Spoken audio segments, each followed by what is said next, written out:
plowing through the first trade lane ever between Salamander Island and Sanctuary Island. Pretty cool shit.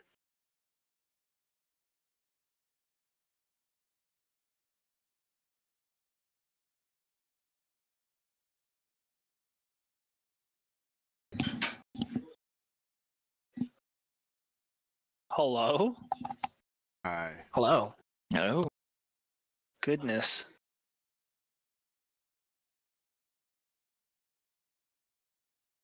Tempting to join. There we go. So we'll start off here because I know that Vinshenzo and Carlos were in the middle of having a conversation. The IC, and I believe Isaac, you're working on the guild hall as well. So all three of you happen to be standing there. So I think this is the perfect stepping off point to step off of, pointedly. And let's get stepped up.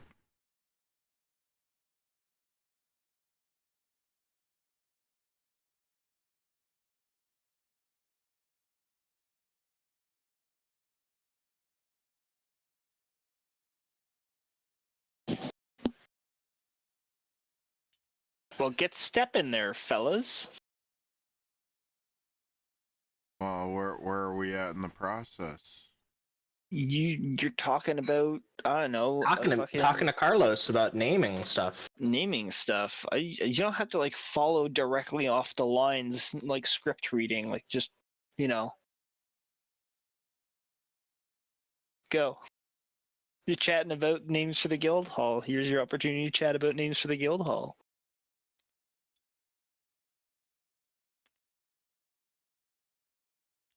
Okay.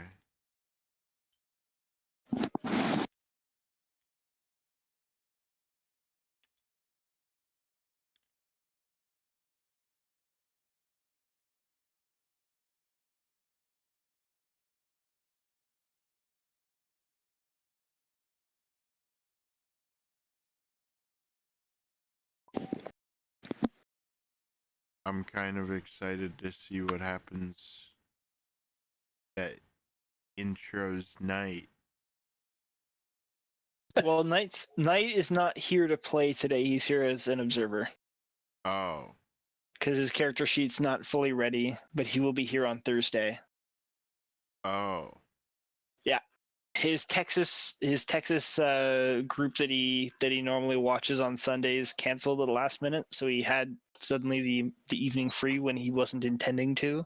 So he's here to watch and listen in, so he has a better understanding of what he's coming into next session. Oh. Now I'm sad. Yeah, well,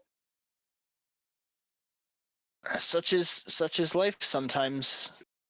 Think of it as a fortuitous occasion to hang out with Knight. Even though he's BRB. Knight said he was like rushing to get things done so he could play today. Yes, but when he and I, it'd be a hell of a lot easier if he was actually here to like speak on his own behalf. But when he and I were chatting, he said that he didn't have everything ready that he wanted to have ready, and he was just coming to watch and listen in. Ah, there's Knight. Please speak if you're able to, Knight. Hey, Hi, Oh, okay, you Knight. have something happening. He has something happening to him in the background. yeah, I was just getting up for just a second. Family was dropping food off at home. I'll have to get some here in just a second. But what you need?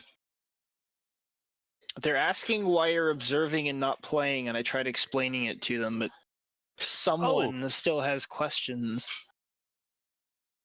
Oh, Hi. okay. Yeah, I was going to be observing the Texas game today, but apparently that plan has changed as the DM is not feeling well today. So here I am. And so here we are. Okay. Here we are. Any other questions? I'll take that as a no. Done. Easy. All right, let's press onwards and forwards. Okay. with the decision on the name of your guild hall or whatever it is that you guys were talking about, because that is something that is worth doing, is finding a name for this wonderful place you're building. Hell yeah.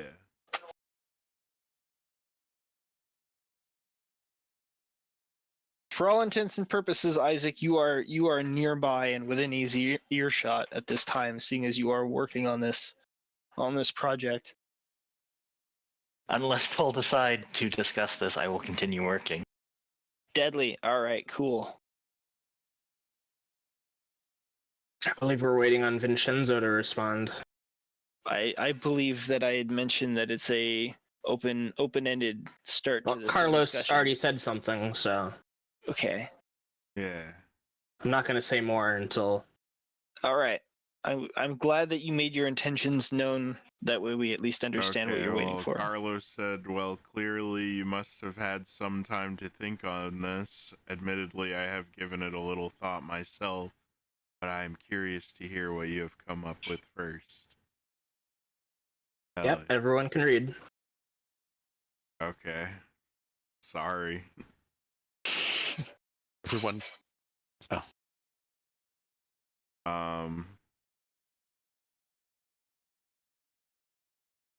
I guess Vin would,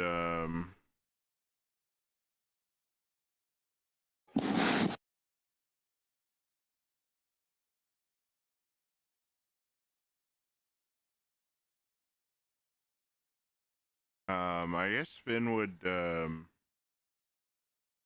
I'm not sure.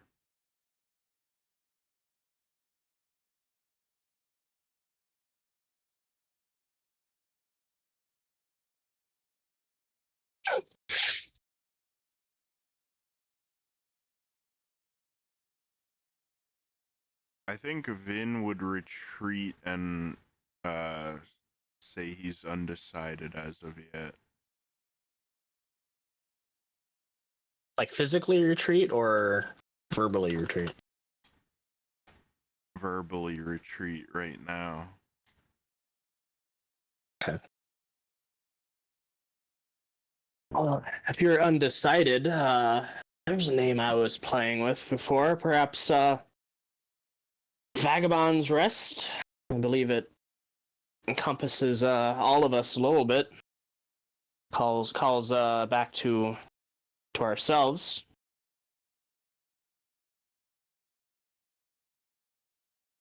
Yes, I was thinking that myself, but upon further consideration, perhaps I should involve Amathray in this decision.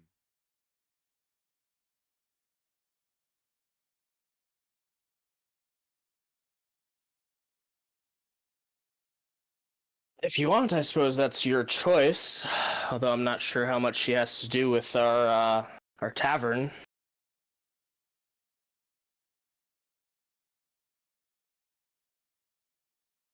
It's more than a tavern, Mr. Carlos.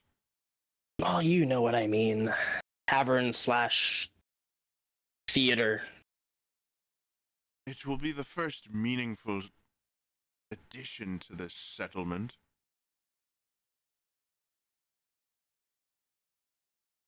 No argument there, but it is us that's primarily handling it. Yes. So it seems like it should be a decision for us.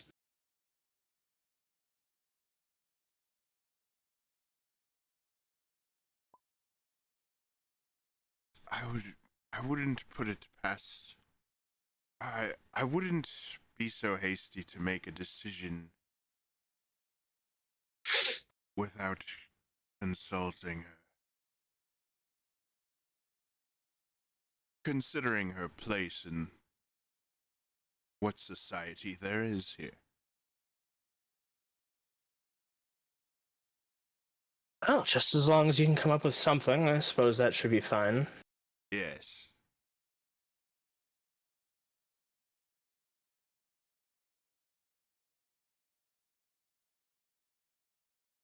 It needs more time. All right. Well, it is the beginning of the next monthly sort of work cycle. Just double check my notes here. There we go. So the as you are aware, there's a lot of sort of options that have opened up for Sanctuary Island.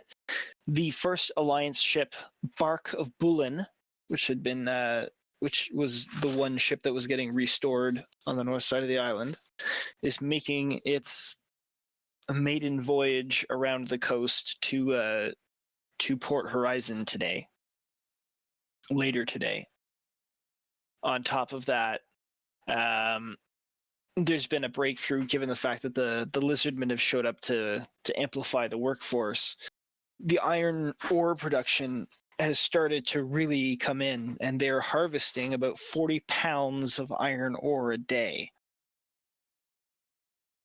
Okay. Which is pretty good given the fact that they just started out. So it's going to take a while for them to amass any significant quantity, but they're making good production.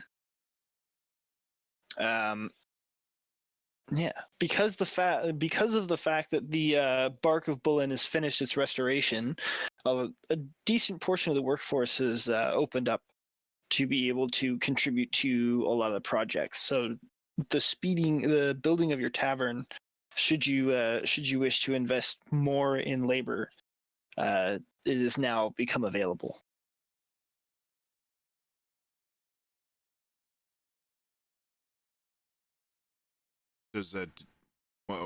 What does that do for us? Well, you got another 2 months of building at your current pace. Well, didn't we have that already though? You had a bunch of workers. Now I'm saying there are even more workers that if you want to snatch up before they're assigned other shit, you can. I have no more money.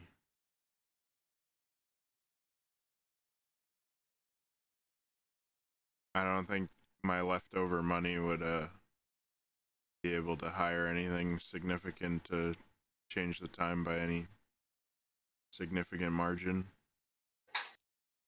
All right. No worries there. I only have 89 GP.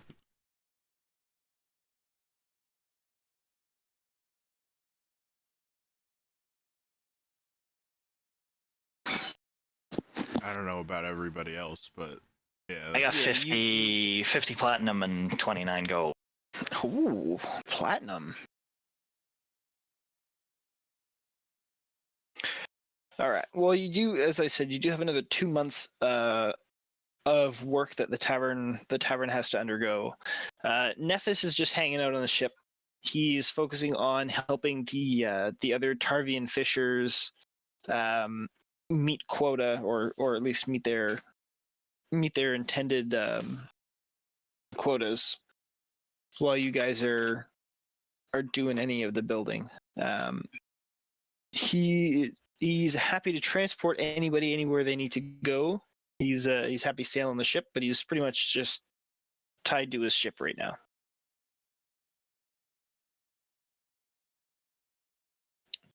Hell yeah. So given the fact that there's another 2 months of build, I will say this, like, whether or not you guys actually are there for the building, I know it increases the cost a little bit, but you can leave for short amounts of time to do stuff if you want, because it's per month. So if you have like a day off there, here and there, that's okay if you want to do stuff in the background. Yeah. Vin would like to secretly meet with Amethray. Secretly.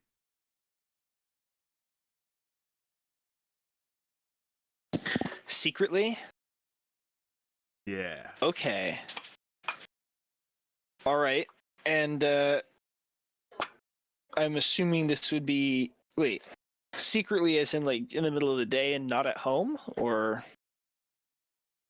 secretly, as in there's no possibility to be overheard. Okay.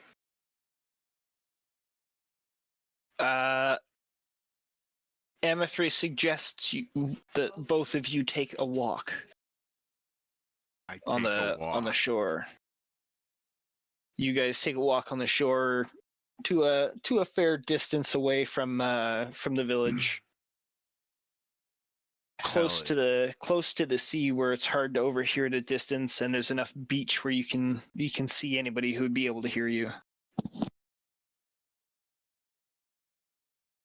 Hell yeah.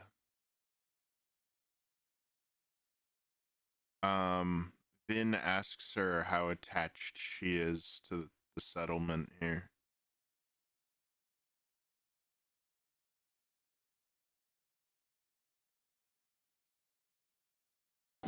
Oh, sorry, I was just taking a bite of supper.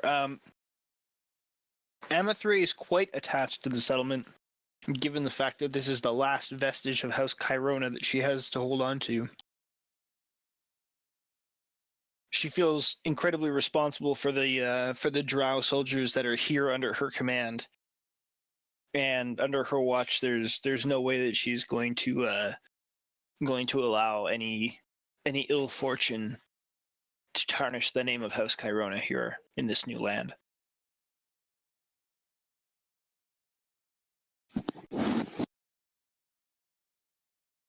Vin says, "Don't you understand, Amathray? This is House Cairona." She blinks her eyes and looks at you a little bit quizzically, and she says, "But you told me that House Cairona lives." The matriarch of old still lives. There are no more borders, no more houses. How can you be certain? Now is the time to seize power. Oh, Damn.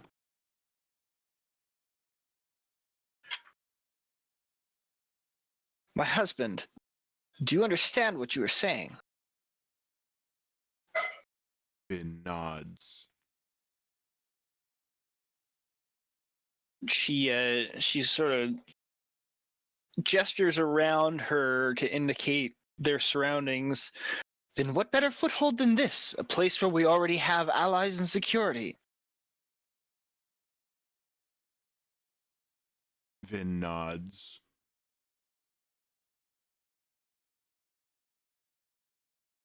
Perhaps, if you were to be a little bit more assertive in your negotiations with whatever denizens of these other islands you're searching for, we could be increasing our workforce tenfold, and instead of having our soldiers demeaning themselves as mere laborers, we could amplify our workforce with much more qualified staff and let the soldiers do the proper soldiering as they deserve.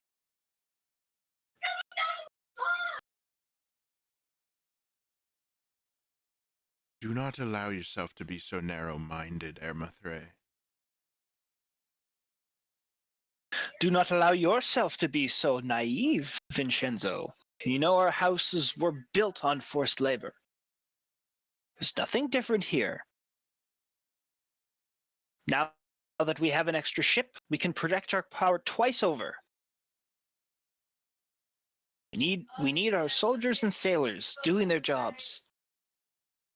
There's no other populace to draw from. We must draw from other populations.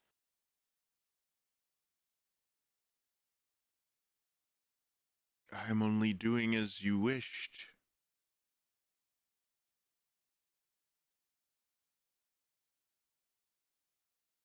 My wishes have changed, as you've said. This is House Cairona.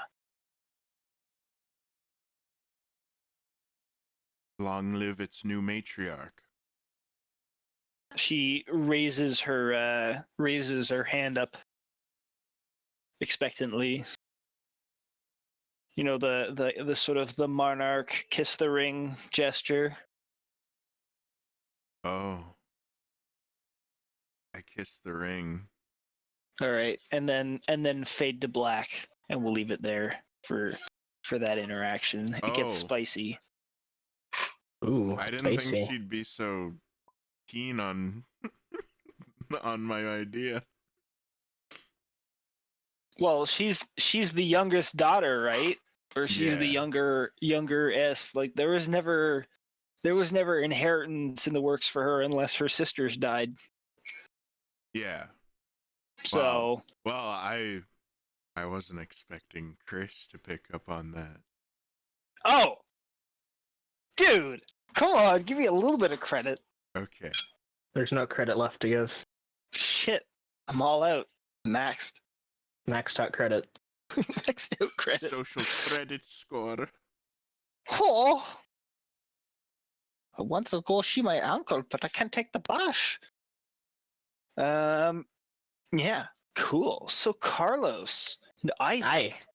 you're hanging out, doing your thing. Vincenzo's wandered off to find his wife. What are you guys up to? You got 2 months of prospected construction project if you choose to do that. Did I get But freaky deaky? She was incredibly impressed with your ambition, Yes. and she was very Yes. enthused by your kissing the ring. Yes. Roll me a Constitution. Oh, Good old Constitution saving throw. 6. That's okay. She still had fun.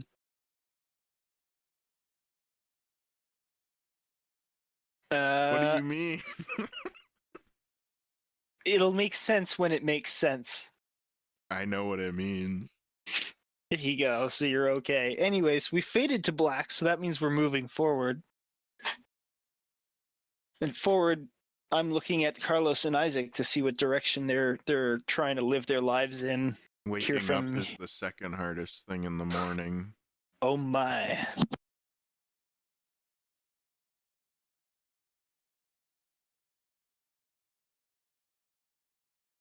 Night knows what I'm talking about.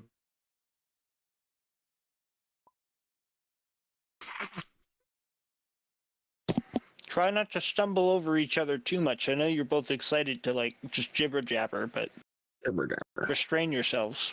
Please, dear God. Well, Carlos wouldn't be doing too much other than, I guess, helping the construction now that he's finished the trade thing with, Salamanders. yeah. Unless, Yep. You said, that new ship, what were they planning on using it for? Trade? Anything?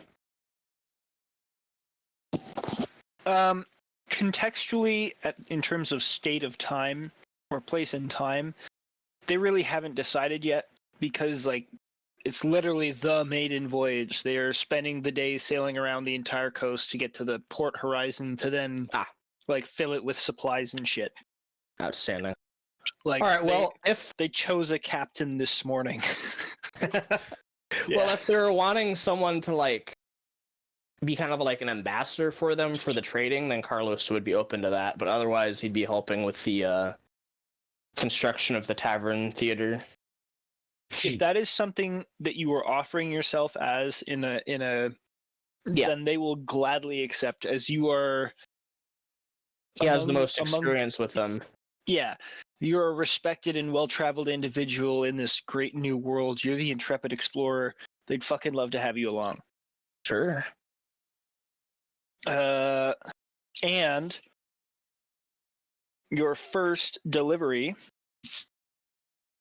which sails canonically like in a week, just because they got to load everything up.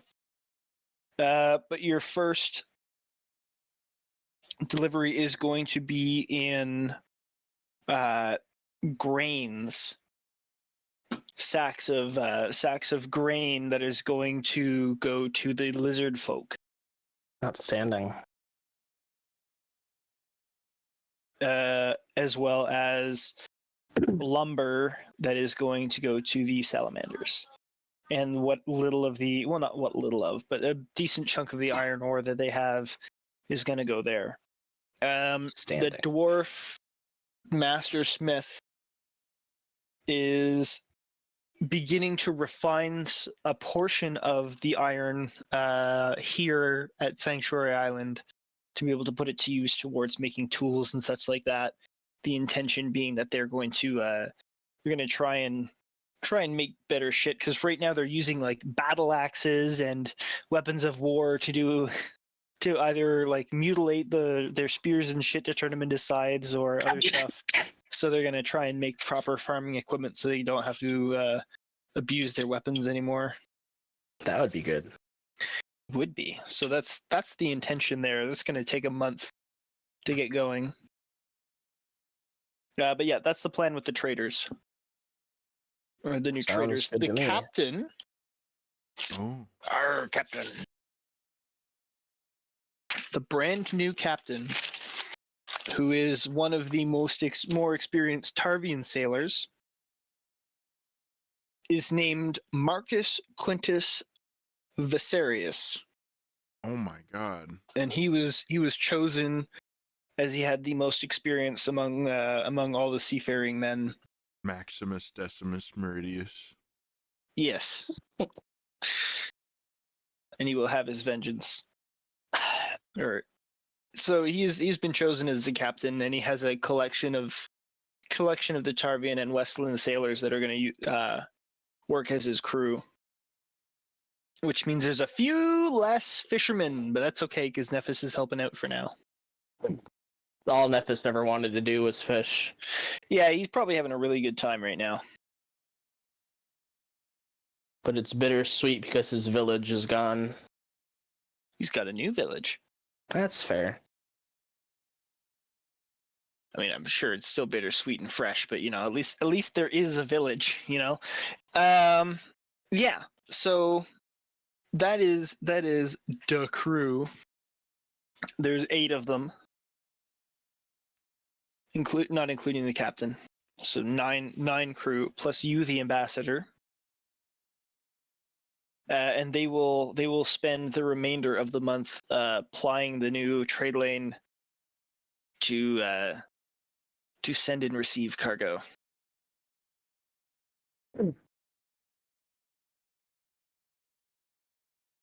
Isaac, what are you up to? I was just gonna focus on the construction until it's done. Pretty much. Nothing interesting you want to do in your spare time? Learn to knit, make a new hat. I don't know. Read a book. I mean, going on hunting trips, maybe.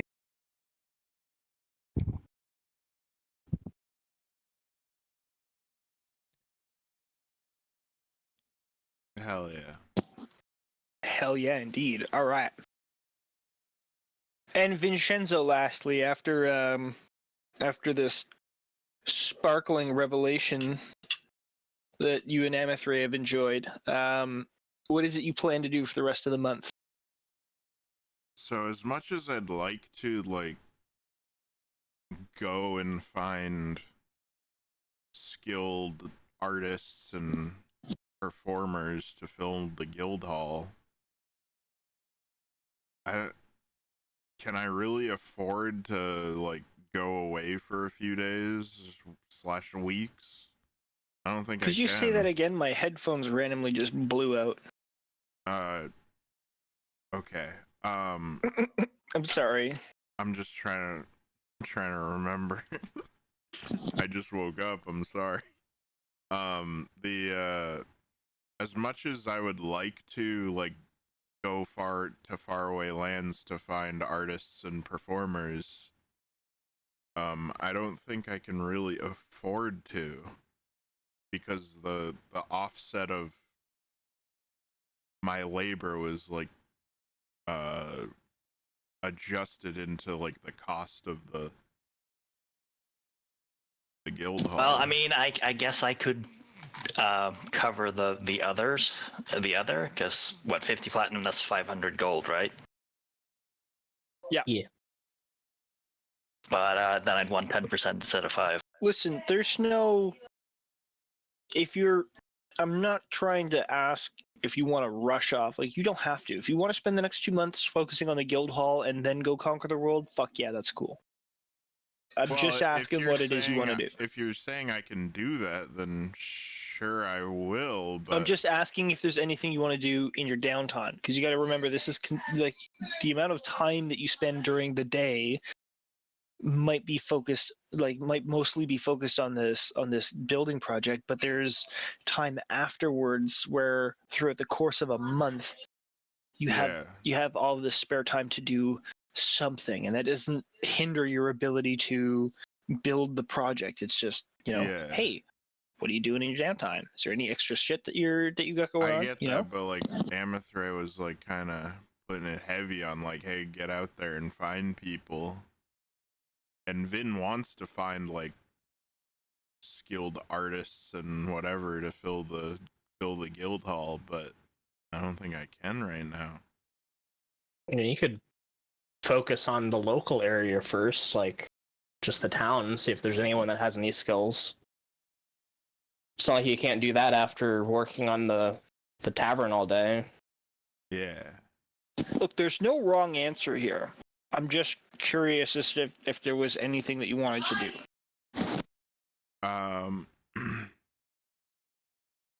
I guess I would petition the ship's captain, Martin Quintus Virilius, or whatever. Marcus. Yeah. Sorry. I would petition him on his voyage out to that the local guild is looking for, or is accepting performers, artists, and so forth. If he's going to faraway lands, to put that word out.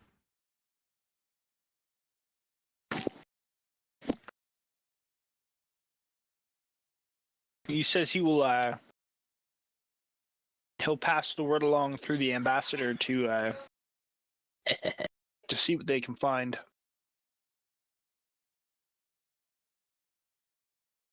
It is of great importance of re-civilizing our society here.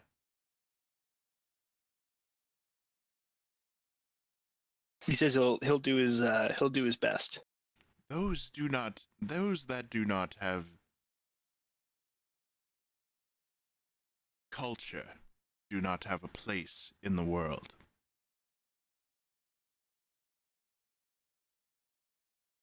Ooh, well said. The Tarvian captain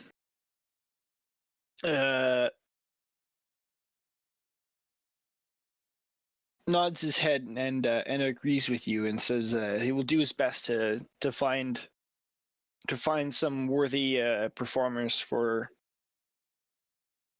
the guild hall, for the tavern, for the theater, whatever it's called. Because it is a guild too, so like people will come to learn and show off their skills. Mm-hmm. Learn from the great Vinshenzo. Yeah. And Khutula. Do they have? And Khutula. Do you have like a temporary like space set up? No. As like the guild. Okay, so you're only intending on like starting this once it's built. Yeah. Well, I assume like people aren't going to be arriving like the day after they hear about this, because. No, but there's also, as Carlos mentioned, local talent. Yeah, well, the local talent can wait a while. We'll have a great grand opening ceremony. Oh, there you go. Yeah. I talked with Xane about this a little bit, and I was thinking like Khutula could be like the resident like guild master, while everybody else is out conquering the world.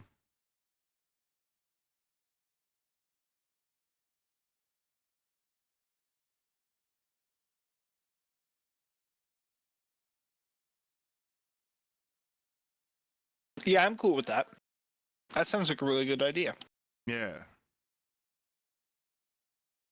Seems like up her alley. Yeah, it's a lot of books. Yeah. Maybe not So that'll- exactly the subject she likes, but she might learn a thing or two. Who knows? She might. So she'll do that then. When the Jesus Christ. When the construction is finished and everything's in operation, she will function as the guild master. Hell yeah.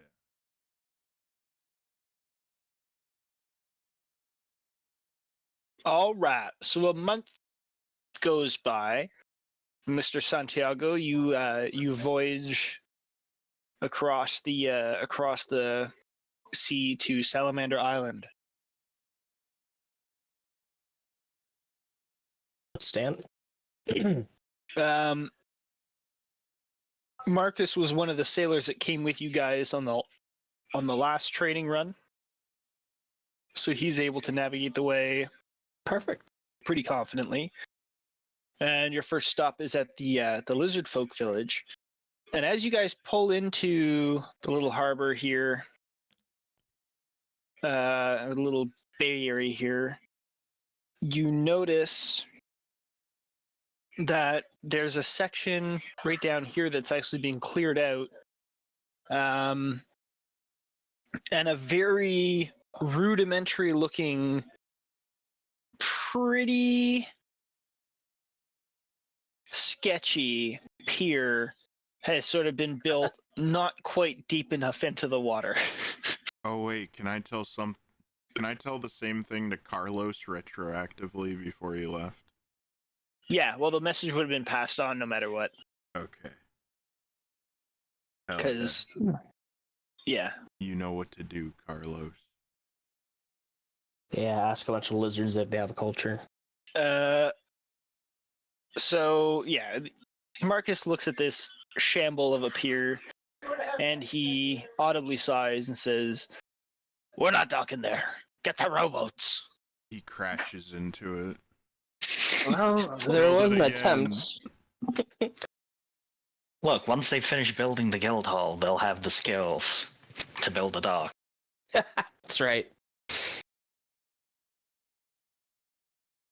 He audibly sighs again, and the crew begins to go to work, preparing to offload supplies from the rowboats to the shore, or from the ship to the rowboats, and then from the rowboats to the shore. And it's going to take about 2 or 3 hours for them to get this done. Carlos, you can help if you wish, but as ambassador, you are not obliged to do grunt work. Are they going to be needing me to guide them to the village? They will be needing you to guide them to the village. Okay. But as part of the landing party, once you get to the shore, you are aware that there is actually like a fairly well patted down trail that's been etched Stamped out, down? I guess. Yeah, not just stamped down, but actually cleared out, and it follows the. I actually do have updated maps, but I'm not going to put them in quite yet. But yeah, the trail here extends up supposedly to the lizard village, but I mean, you would only know that if you took the several-hour hike. But it seems like it looks promising. Well, at least they're trying to make things easy for us.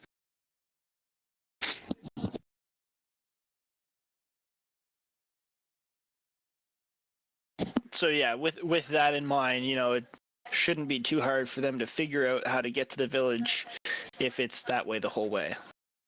You can stay with them or go ahead on your own if you wish. I'm just giving you that option. Carlos will stay with them just to be safe.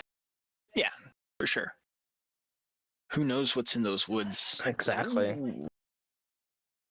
All right. Well, after about 2 hours worth of, it's about midday at this point in time. You guys been on the sea for 5 days. And about midday is when you're able to offload all the supplies. And the captain looks around the beach and stares at Carlos for a moment and asks, How are we supposed to get all this cargo to the village? I don't see any carts. I don't see anything, actually. Where is this place? It's a few hours inland, unfortunately. It's closer towards the base of the mountain. Uphill. Yeah. Last time we had some lizard folk head back, and they were able to collect the supplies, which we can do now as well. Have a few men stay here just to keep an eye on things. The rest of us go to the village, collect some bodies to help, and they'll take it from there. Oh, that's a good idea. We'll do that. And he tasks four of his sailors are going to stay here. There's 2 on the ship, and then there are 2 that are going to come with you and the captain. Outstanding. And you guys will hike the 3-hour hike.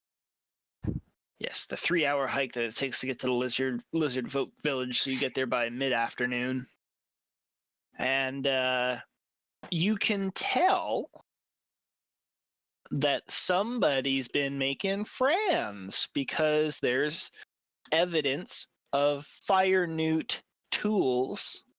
Oh. In and amongst the possessions and some other types of fire newt, very obviously technology, I guess I should say, Wow, that's is among the lizard folk village. And Atre, as he notices the group show up, he comes over to you. The village itself is actually mostly the same. Like, there's nothing really all that different, except there's a couple new trees missing. But there's new toys. And he comes over to you, and he also has a new toy in the form of a new leg.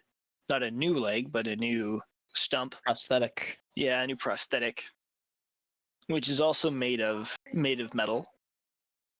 And he waves hello, and he says, "Greetings! It is good to see you again." Ah, Atre, I see that, I don't know how do I want to phrase it? I see you must be, cooperating with the fire newts fairly well for them to give you tools like this. Cooperating indeed. We've begun using our populace to trade with them. We are giving them lumber, and in return we get better tools. Ah, most excellent. Yes, lumber is something that's always in short supply with them. It would take, I believe it would take many days for them to venture out to get to the closest wooded area to their village. They are also small and weak. Surely compared to your folk, then yes. He nods his head quite jovially, and he says, "This is true. We are much stronger than they are, so we are better suited for the task. It is a business-like relationship, but I am quite pleased with its development so far." Well, that's how relationships tend to start out. I'm sure things will warm up as you guys work together. I'm just glad that everyone has kept their word and stayed civil. Oh, there's very little contact between us. It is merely through select delegations who will meet and then exchange supplies and then return to the other villages. It is Whatever still, works for you, I suppose. it is still quite fresh. the realities that we have lived in now. I'm sure there's still quite a few members of your tribes that have lost loved ones to the other, yes?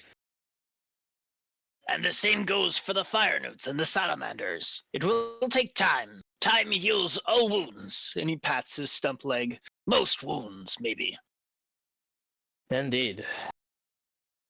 Well, we have some more trade supplies to bring up for you. If we could just get some assistance bringing up. As you've already noted, your folk are much stronger than most others.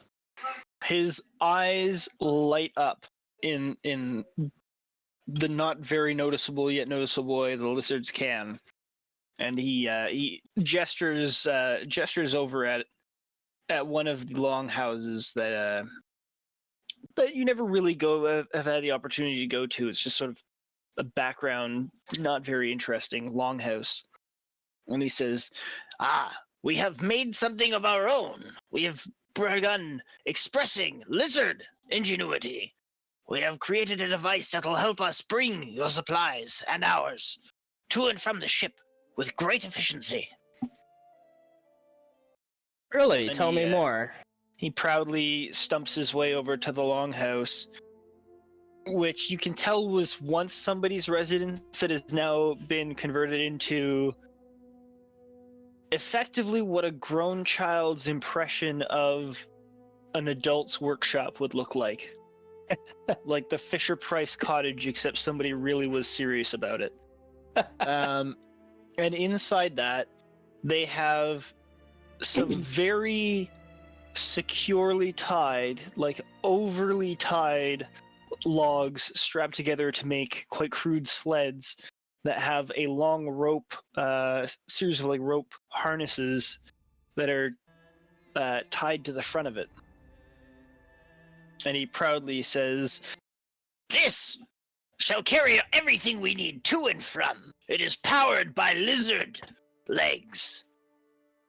And our strong muscles allow us to carry everything up and down the mountains. Ah, yes. quite pleased with himself. A lizard-powered sled. How ingenious. And shortly thereafter, he summons a couple fellas, and they bring the sleds down. There's more than one. And they walk the 3 hours back. So it's now the end of the afternoon, the start of the evening. And they, when you show up, the guys that were sitting on the shore are playing cards on one of the crates, and they look up and they go, "Hey!" And Marcus goes, "Oh!" And then they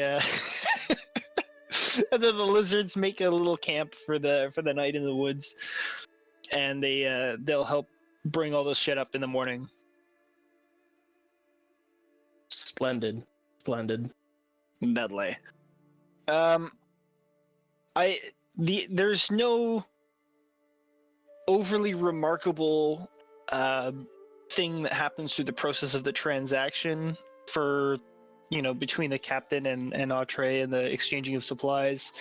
In return for the grain, the lizard folk are giving hides as well as some other sort of foraged goods, the stuff that they can actually effectively produce just from the surrounding land. So you guys have a lot of animal hides that you're coming back with that are ready to be turned into whatever. Pelts, hides, things that are ready for being turned into leather or furs. Outstanding. Don't think that's something that we really have back at the colony. No, too many boar. Too many boar. Dangerous. Not enough bear. So that's the result of the actual trade, the trade transaction. But given the fact that you do have an ulterior directive, I'm not going to say that you guys are back at anywhere other than at the village. So you're mid-morning at the village now. All the stuff's been traded. all the handshake has occurred, and the process still needs to finish happening. You know, somebody's got to bring the hides back, but you've brought all the shit that you need to bring up here. You've officially received the trade, the trade goods, and now the rest of the day is sort of yours. The business is done. Outstanding. So question, would Carlos have noticed how well the lizard folk are doing back at the colony as far as like learning how to build? Carlos wasn't really there for very long. If I Only a recall few correctly, days. he rested at his cottage for a little bit, then went out to chat with Vinshenzo, and then hung around long enough to say, yeah, I'll go with you guys out to sea, and then went out to sea the next day. So I don't think Carlos really would have had enough time to really like soak in and appreciate how much they've been improving. Outstanding.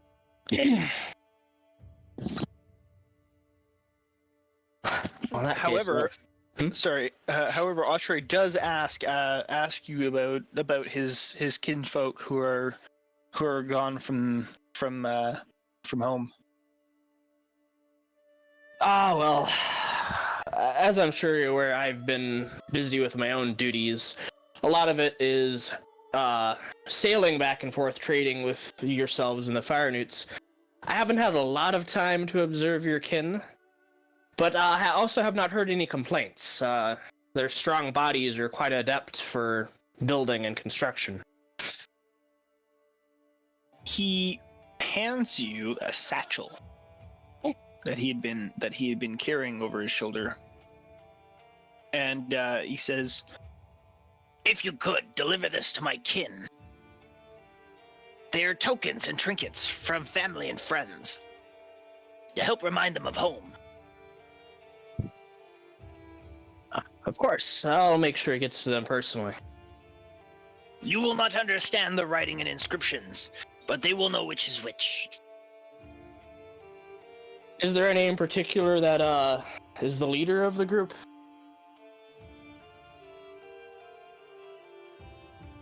I do believe that the leader who went over, his name is Rashak. But we sent over 2 of our lead warriors. The other one is Vashu.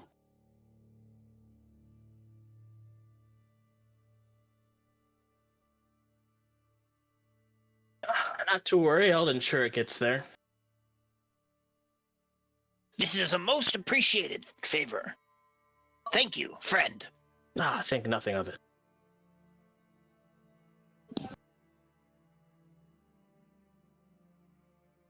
Carlos wouldn't really have anything else for them for the rest of the day other than just hang out while the trade is being done. "It's done." Oh, well, then he'd Like it's bid them like, all they farewell have- and head back to the ship. Oh, okay. I wasn't sure whether or not you were going to try and observe and acquire fucking culture or whatever it was that you were asked to do. Oh, yeah. Shit, I forgot about that.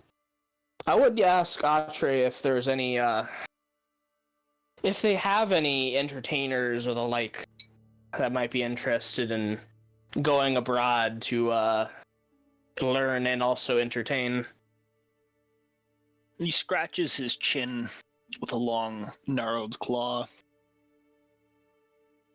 We do not entertain such as your friend does, but we do have our own entertainers. I will pass the word along if you give me some time. Just an hour or 2. Fair enough. And an hour or 2 later, one of the lizard folk comes up with Atre. Atre does not introduce the individual. He merely says, This one wishes to accompany you back so he may see his kinfolk and entertain them, provide them with a reminder of home. Well, I don't see anything wrong with that. But the reason why I asked to begin with is because we are trying to develop a cultural center back in our village, back in our colony. And we are on the lookout for anyone that could provide entertainment or knowledge to others. And of course, it'd be a great opportunity to also learn from everyone else that's there. It shouldn't be done for another 2 months or so, but I'm sure this one will keep fine company with his friends and family, either way. We lizard folk believe such things are a waste of time. As if you have time to perform such fanciful arts, clearly you could be doing more productive things. But I will pass the word along regardless.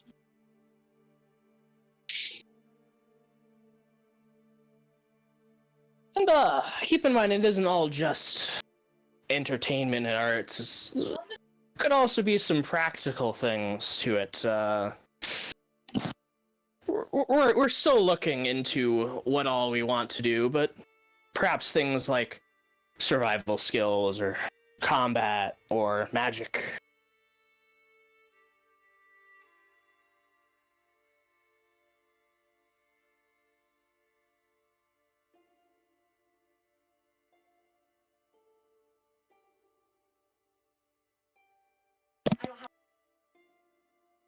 No? Oh, Yes? sorry, I was saying goodbye to my stepdaughter.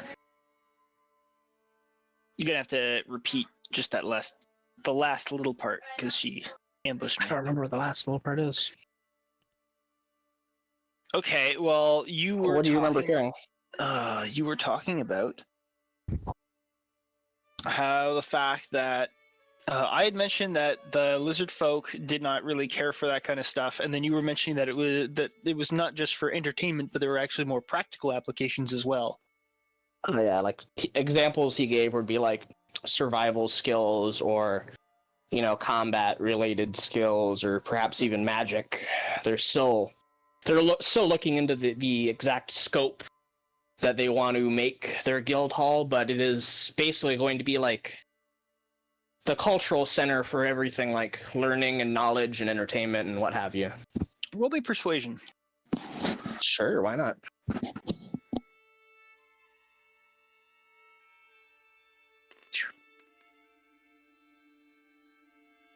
Okay, so that's 15 plus 12. Is that 27?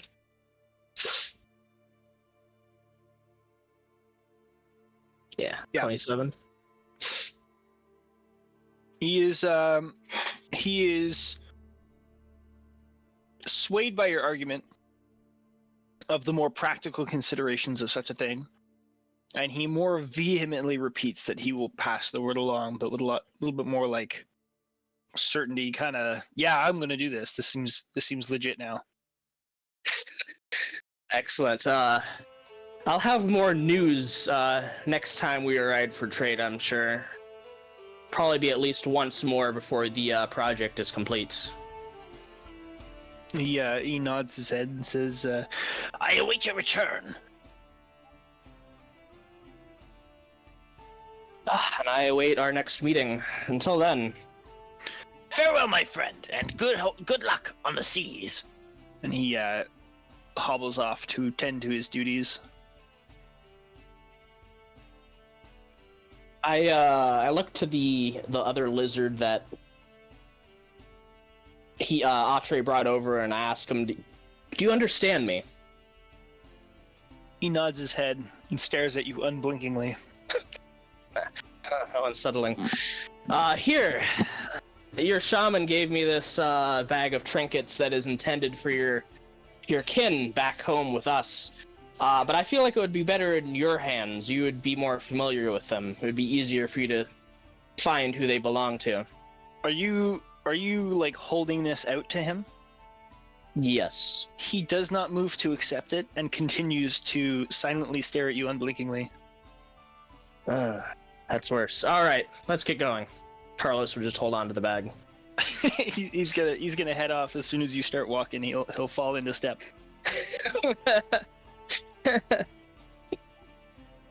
I assume you're heading back with the rest of the crew. You're not gonna stick around longer than they do. I'm totally gonna ditch them. No, I'm heading back with them. Okay. All right. So then you saved yourself 3 hours of walking in awkward silence with a lizard. So you're able to travel back with the rest of the crew and enjoy a more social atmosphere. There's the quote unquote baggage train. Is a bunch of there's like 6 lizards per sled, and they're all pulling it like as if they were just voluntary oxen. And on top of each sled is a huge bundle of furs that's essentially just tied together in a clump, like a bunch of dirty laundry. Some of like the edges of the lower furs just spilled out on the side and just catching on rocks and mud and shit. But eventually, after the 3 hours, everything gets there and nothing fell off, and life is good. And the rest of the afternoon, because it's afternoon at this point, is spent just miserably loading this horrible chaos of just animal hides onto the ship, trying to figure out how the fuck they're supposed to store them. Shit, do we have any empty crates? Well, yeah, no, they have them on the ship. Okay.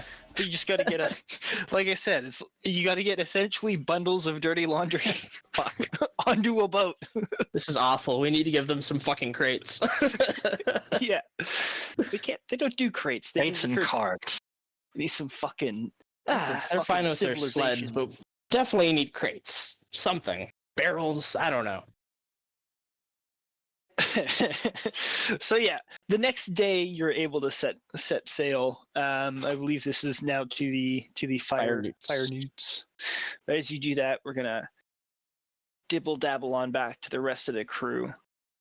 Oh, hang on a second. I actually did have the maps posted. I'm gonna upload those now. Outstanding. Wow. Fuck yeah. Wow. Sorry, I forget where I save things sometimes. Anyways, Me doesn't matter. too. I'm going to change that while we're chatting. So back on Sanctuary Island, we have our good friends Isaac and Vinshenzo. It's been about 7 days, so it's been a week since Carlos left. Just curious if there's anything interesting you guys want to get up to. Just checking in. Yes. Okay. Vin would like to cast Commune as a ritual. Okay. Ask your questions. Referring to this area of the world. Stand by. Yep, understood. Vin asks if it's inhabited. Yes. Oh. Referring to this area of the world, the island that, or the landmass that was seen up there. I haven't had time to Photoshop it in. It's okay. Vin asks if that's inhabited. No. Hell yeah.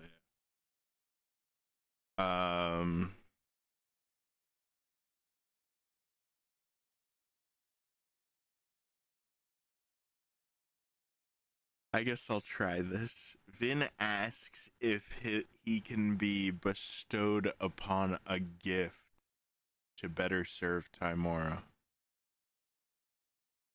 Oh.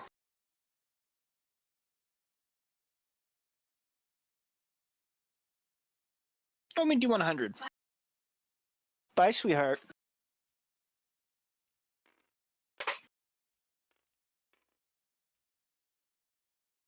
Rolling D100 right now.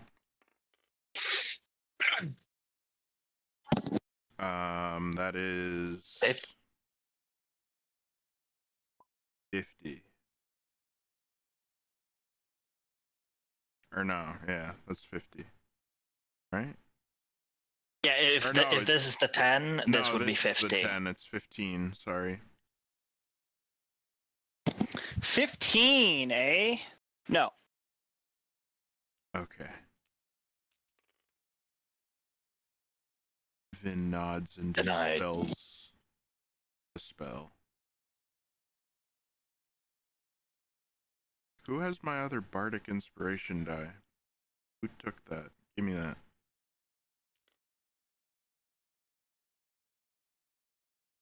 You've been uninspired.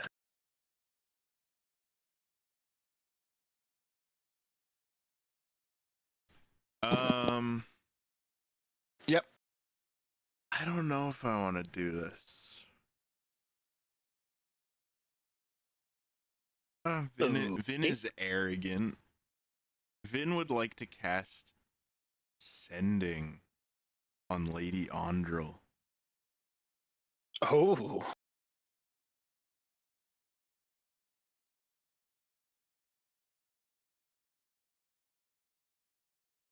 Yeah.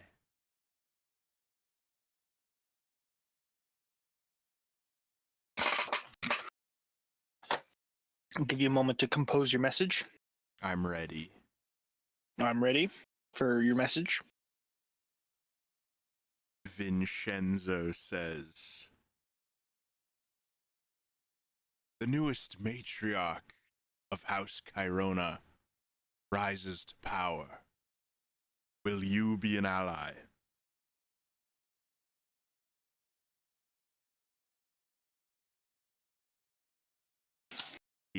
Newest matriarch of House Cairona.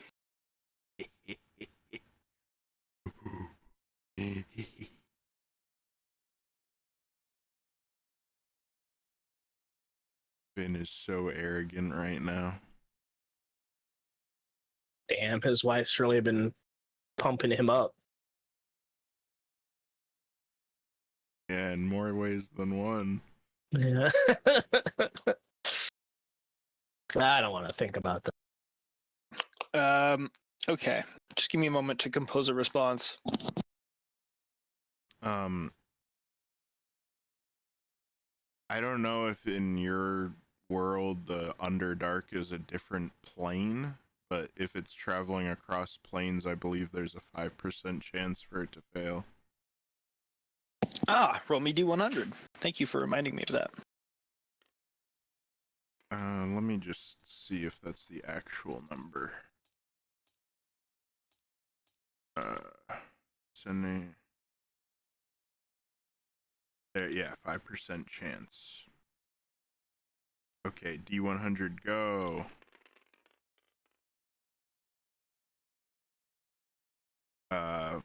14. 14, yeah. Okay.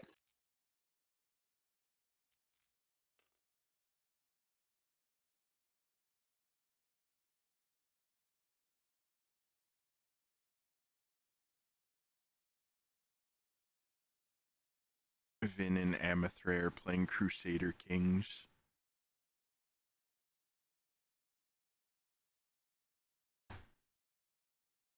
Wait, wouldn't the previous one have been 5 then? Because the 10 was 0?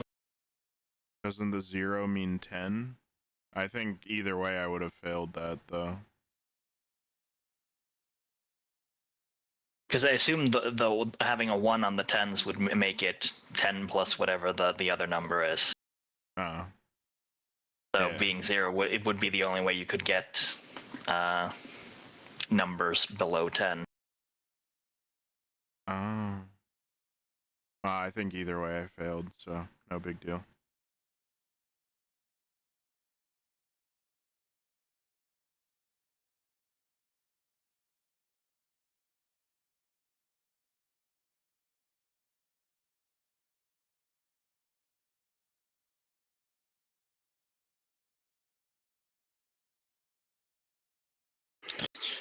Four, 5, 6, 7, 8, 9, 10, 11, 12, 13, 14, 15, 16, 17, 18.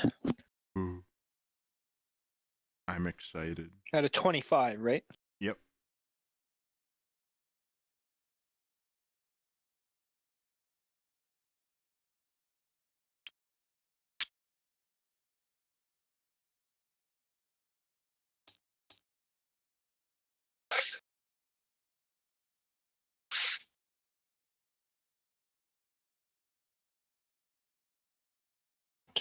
Vin does not tell his wife about this.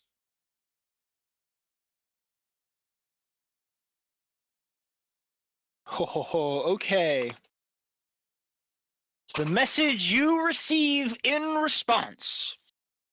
I am House Cairona. All shall bow fealty to me. Even dethroned, I am the only rightful matriarch.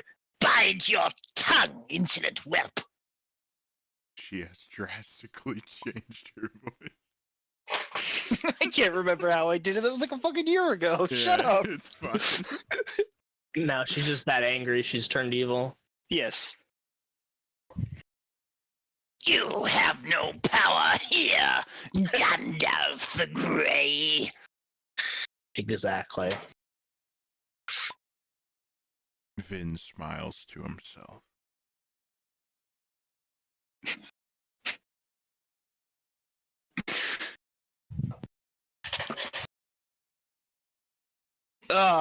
Okay. Anything else you want to do, Van?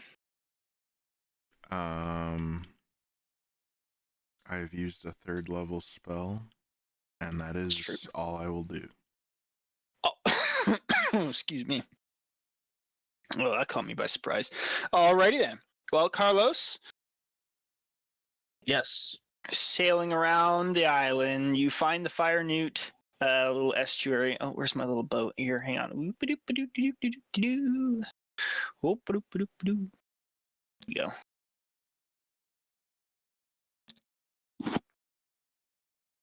And you arrive. You have arrived. Let's see if I can. Give me 2 seconds. I'm gonna update this this map. You do It's that. actually pretty cool. Save image as. I trust you.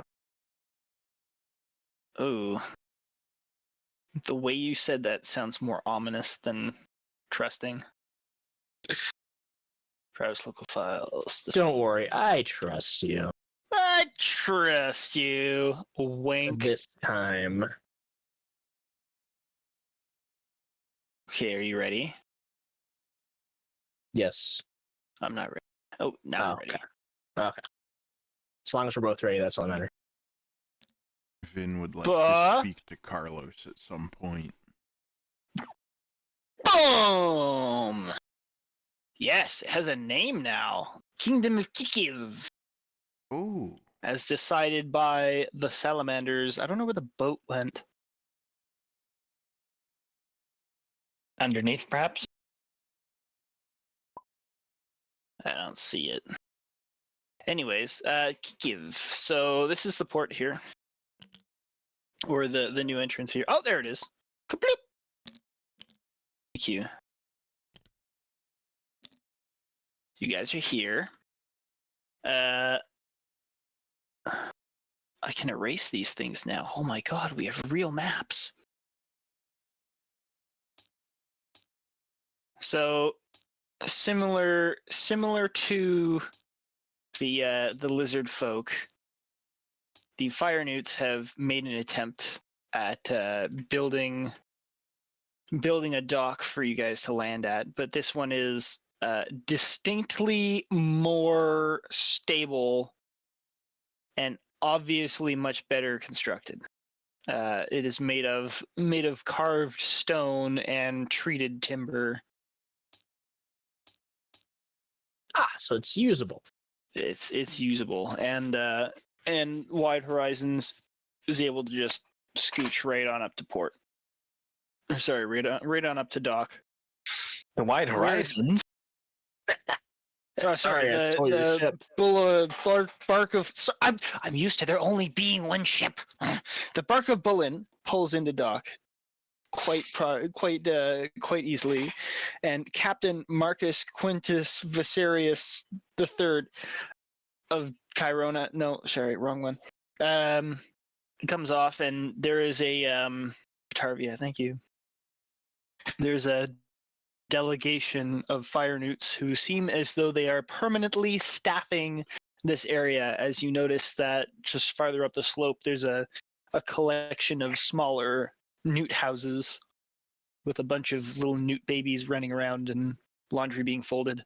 Standing. Yeah, and they greet you, and one of them Well, first of all, you have to endure the customary swarm of pointing, jabbering newts. Naturally.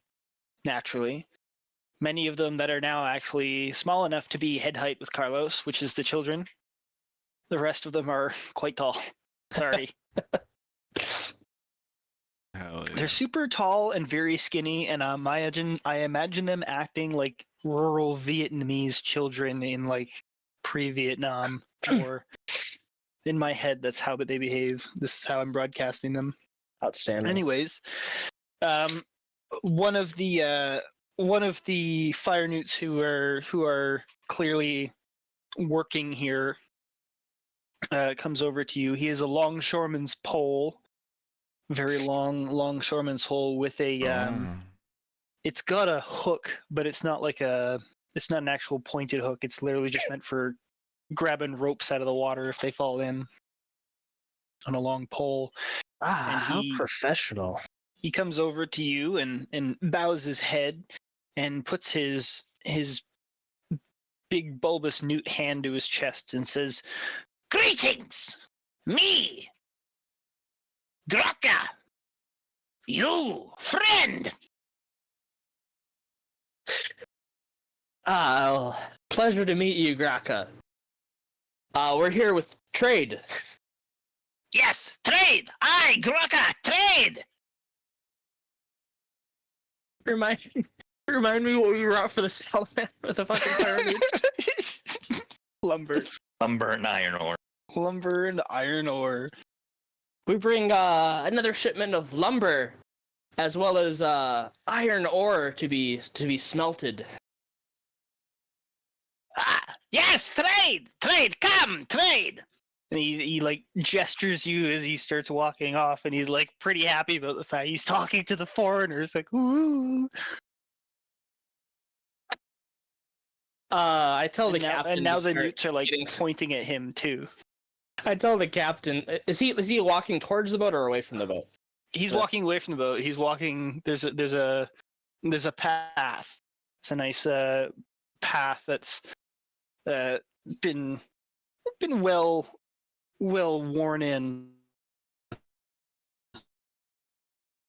to the ground, and it leads up. It's a little bit nicer than the lizard folks, but that's more because of the fact that the terrain is more forgiving. All right, yeah, I tell the captain to start getting things offloaded, and I'll see about getting some help moving this stuff. Yeah, he agrees, and with the help of the fire newts, the offloading of the lumber goes as smoothly as you can. Offloading lumber from a giant boat, it goes quite well. It takes a while just because they have to take it off like post by post. But they guarantee it'll take about 3 hours, but they guarantee it'll all get done before the end of the day. Splendid.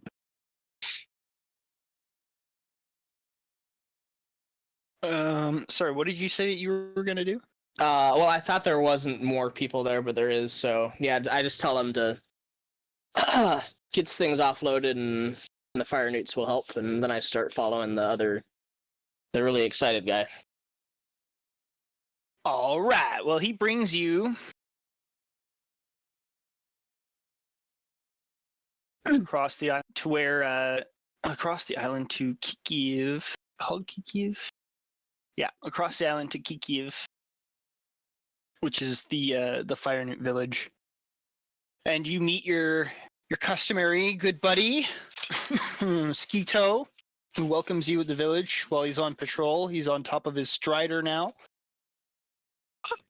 And he doesn't stop or anything. He just like nods his head and waves before he rides off with a handful of his soldiers.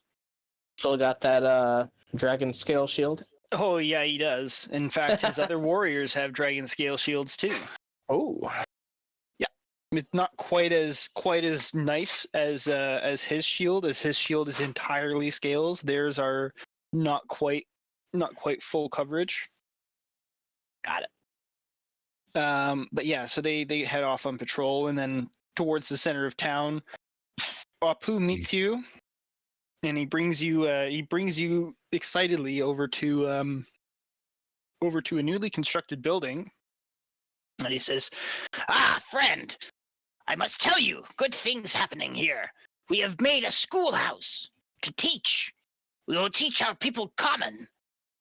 That way they can converse and speak to the outside world." Ah, that is some great progress, Apu. That's Yes. not good. If only we had teachers to better teach them. Sadly, it is up to me. Well, I can, when I head back to the colony, I will speak to the representatives there, the leaders, and I will see if maybe we can spare a person or two to help teach common. Yes, It'd be a nice cultural exchange, I think. I spoke to the lizard Otre. He might be willing to help, too. He is also trying to teach his people the common tongue. It is good that you're doing this. It'll make trade much easier. Trade is already easy between our peoples, now that we share the same language, and we are friends from afar. Yes. Atre did mention that. But however things need to get done, that's the important part. It is good to build strong foundations over time. Agreed. We're actually in the middle of building some strong foundations of our own. As you know, we haven't been in this land as long as you have, but we've been constructing a large guild hall of sorts. It'll feature a tavern and a theater, amongst other facilities, but most of all, it'll be a center for culture for our people. And while we're talking about it, we were wondering if there was any entertainers or anyone else that would perhaps seek knowledge or offer knowledge that might be interested to participate once construction's complete. Oh, entertainment. We have many wonderful art and festival traditions that we celebrate here, and much of it has to do with music and dance. Music and dance is always fun. We also do many wonderful ceremonies of religion and worship to the great Ignis. His flame lasts forever. But they are sacred to our people and not as appreciated by other cultures. They're special to us. But our other festivals, they produce many wonderful dancers and circus acts. Well, we would be overjoyed if you could perhaps spare some of these once the building is complete. Should be another 2 months or so.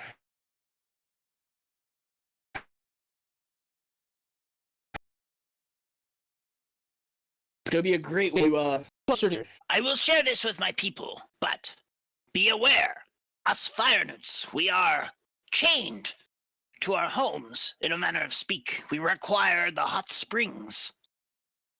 Otherwise our skin dries, and we do not last very long before perishing.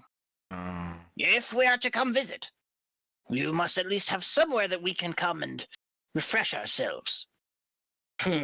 Well, I don't know of any hot springs on our island, but we can look for some. Perhaps there are some further inland in the places where we haven't explored. Hang on, I'm gonna freely share with you exactly what their limitations are, because they don't actually specifically need hot springs. It's just that the reason why the village that they're in works is because it has the hot springs. Do they just need water or something? So that's what I'm double Fresh water? checking for you right now, because I can't remember exactly what it is that they need. It's not specific, but it is quite specific. Oh, come on. Just dump some hot coals in a fucking body of water, call it a day. Make a little tub. Here you go. Hurlers, heat seekers. Oh my good god. Where was it? Yeah, it's hot water, I believe. Hot water. Yeah, they just need hot water, which is why the hot springs are quite good. I'll definitely next see. building, bathhouse. I'll definitely see if we can accommodate you in some way. It does sound like you have some very interesting culture that you could share with us.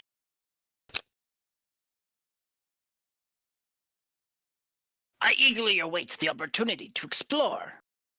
We have been shackled to this home for far too long. That is one of the reasons why we merely trade with the lizard folk from afar. We cannot last the full journey and stay. About how long can you last without your hot spring? Okay, yeah, they need hot water to live and breathe. We can only be gone from our sacred fire from about a week. But after that, it is quite an unbearable state of being. I see.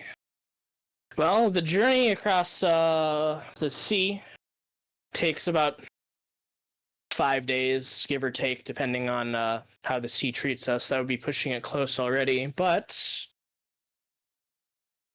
I'll have to speak with some people and see if there's something that can be done. We have methods of traveling.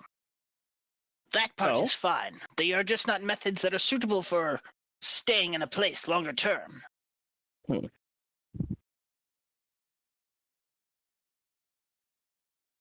Very well. Hopefully we can come up with something. He nods his head eagerly.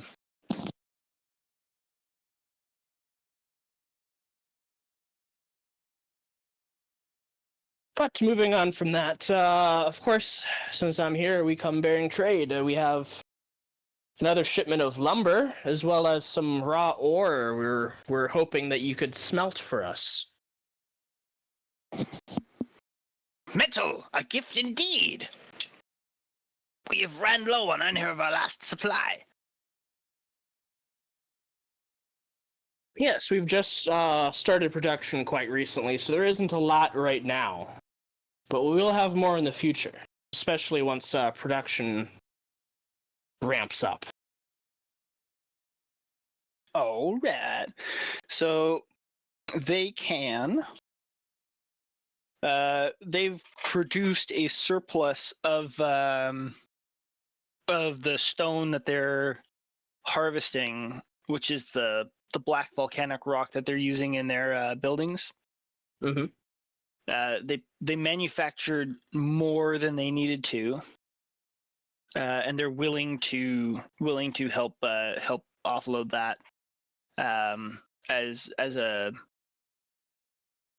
a return in the trade. They also have more medicines and such things like that, as they had done last time, but they don't really have any coin to pay, just because they kind of gave up all their coin already. Right. Makes sense. There hasn't really been an influx of coin Treasure. quite lately, yeah.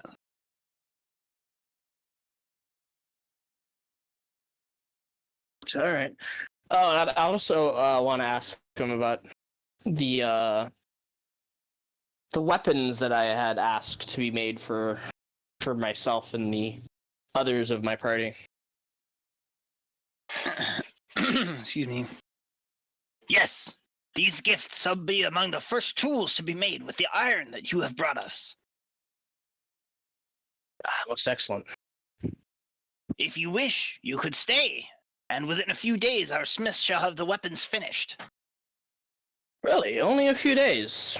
Well, and he pats his tummy, because fire newts are quite incendiary looking creatures, and he says, Our forges are always bellowing bright.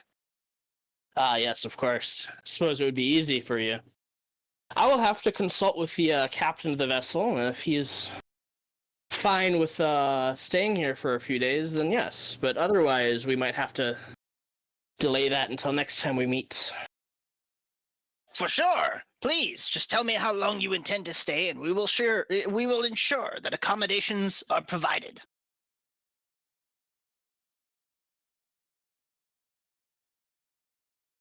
Marcus is totally fine hanging out for a couple of days. Sure, let's do it. Be nice to come back with a little extra for everyone. For him, this is something that he and probably the rest of the fellows on the crew would be sharing freely, but like for them, this is more of like a vacation because they don't have to be first of all, they're actually somewhere else, and second of all, yeah, they don't have to do their regular jobs. Like you sit there saying, "Hey, you want to hang out here for a week and not have to do your job?" Yeah, yeah, 100%. Hell yeah! I'll hang out, kick up my feet, and relax. Maybe try out the hot springs if you can stand it. Oh, they're quite nice. They are. Amathray did go, so there is some level of familiarity, but they are not scalding hot. They're actually hot enough for humans to bear and regular people to bear. Except Isaac. Except Isaac, yeah. Isaac doesn't like him. He is of the cold. Hell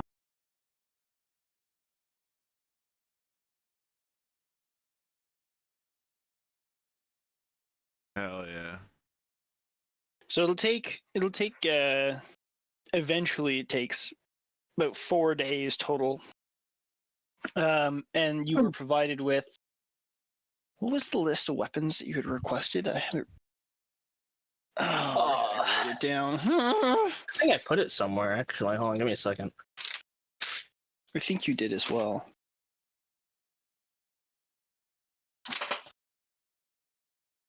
If it's not in the DM, then it might be in the channel. I'll look through. Because I know it was written down, and because of that, I put it out of my mind. I sent you a Forgot where it was DM written after because I changed my mind. Oh, perfect. That's a.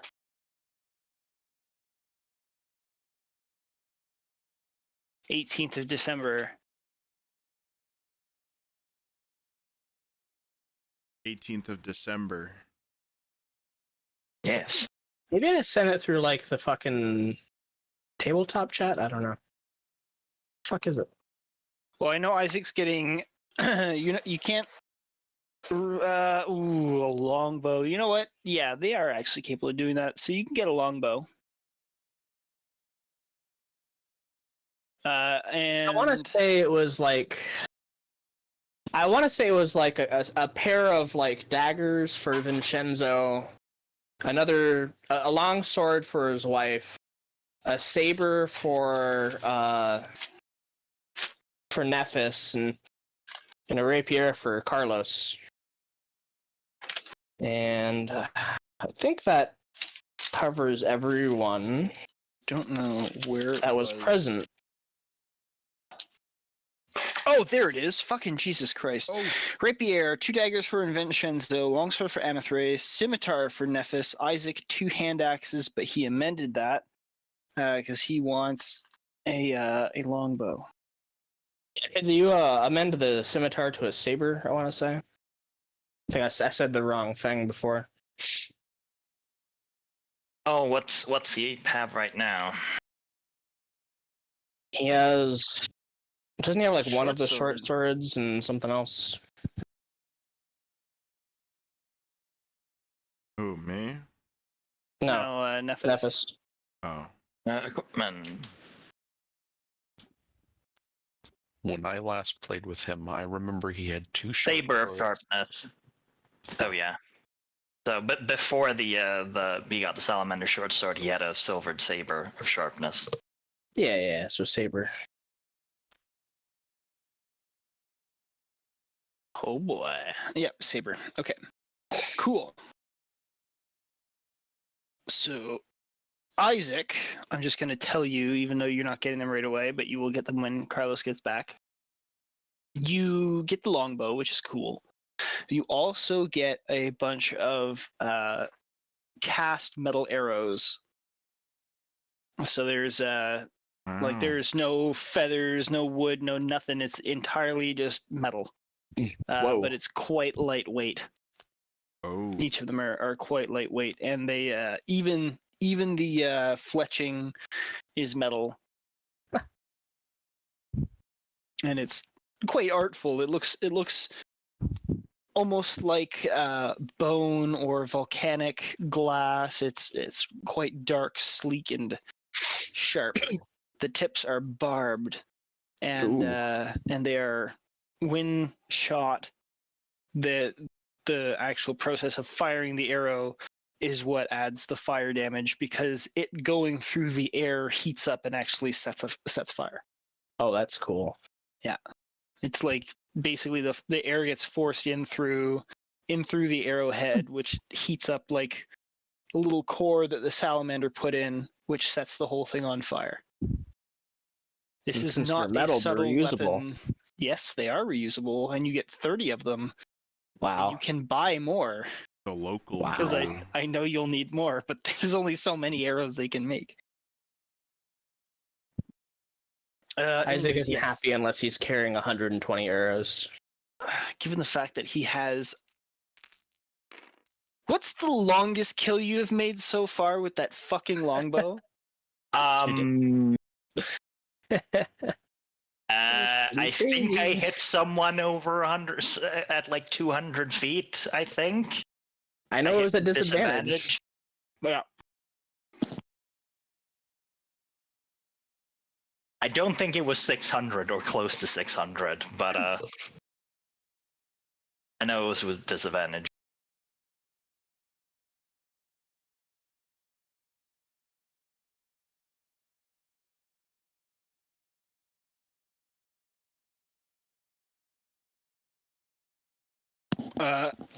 Deadly. So, yes, these weapons are delivered after 4 days.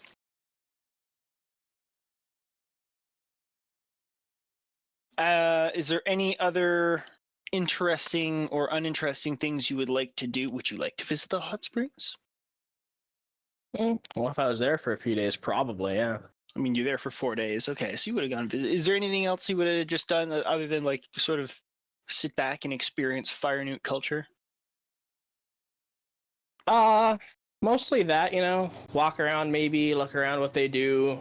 Yeah. Might check out the schoolhouse. Is that like in session, or is it still being built? No, it's built. It's actually been converted from one of the larger family dwellings that's in the center of town. So you can tell, well, because you've been there for 4 days, so you can tell that what they've been doing is building new structures on the edges of the town, evicting families to those new structures, and then repurposing the existing structures for other means. So yeah, so like one of the houses is also turned into like the trade post, where Apu now spends most of his time. So when you guys had been conducting all of the transactions and stuff, like it was there, and there was another building next to it that was also essentially emptied out to use as a warehouse. So they had stuff waiting for you guys there. Just as an example. There's also more.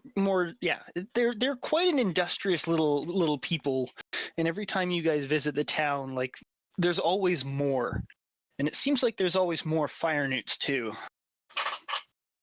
Surely they would have expanded across the whole island if they didn't rely on the hot springs so much. Quite possibly. Yes. So if there's nothing else at the end of the 4 days, then it's goodbye, head home time. Hell yeah. Whoop, whoop, whoop, whoop, whoop. And he is gonna sail like this. Also, I updated the Sanctuary Island map, if you guys didn't notice that already. It's got the roads and the city and all that shit. Exciting. Yes. So now you can better see where all the shit is. Oh, this is gonna piss me off. Can't look at it. All right. The So- dot stuck on there. Yeah. Who did that? Who did that? Who done it?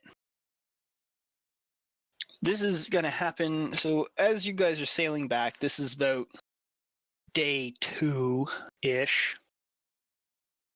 Everybody is going to experience this all time sync together. So it's about 5 in the afternoon, early evening, late afternoon.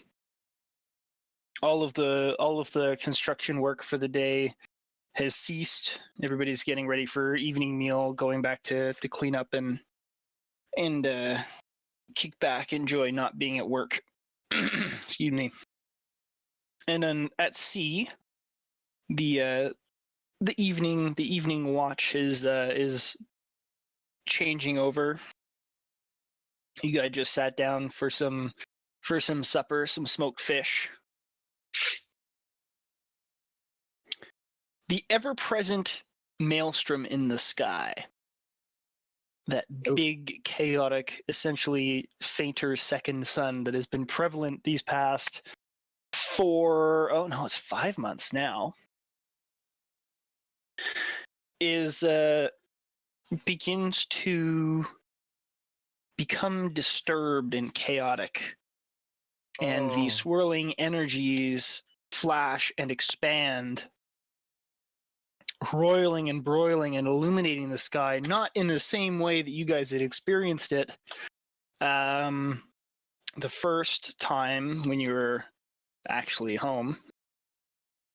But as you regard this event, from the mouth of the maelstrom itself, a meteor shower Oh no. What? Begins to rain down from the sky, What? or across the sky. I Is hope it coming does- like? I hope it doesn't land on my Mo- newly constructed thing. New people are Suck. arriving. New lands are arriving. I don't fucking. Ooh. Maybe. Is this like a meteor shower that's like streaking across the sky or coming down It's on us? streaking across the sky. Okay. Oh, You're thank not God. in the middle of a meteor shower. I'm saying there's this great, it just became excited and chaotic, and from the mouth of the maelstrom, through the swirling tentacles of energy, you can just see the streaks of fire flashing across the sky. Some of them do begin to drop a little bit lower in altitude as they're spitting out haphazardly from the maelstrom. And they do begin getting a little close in altitude to the point where they're actually making noise as they shriek overhead through the atmosphere. Oh, Carlos, you're on board the ship. Vinshenzo, Isaac, and the rest of the party, Nephis on his boat, are all bearing witness to this. Timora, protect us.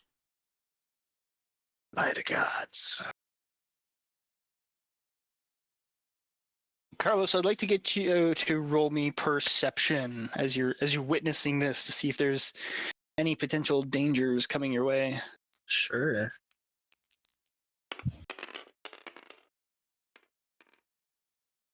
No worries.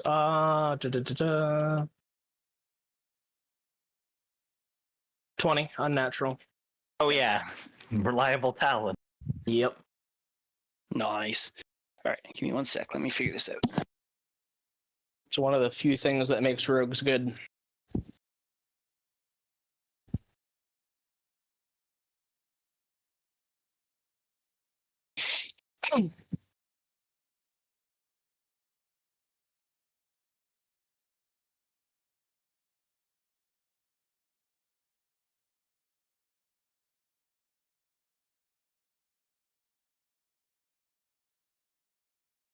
I like the little fire newt village.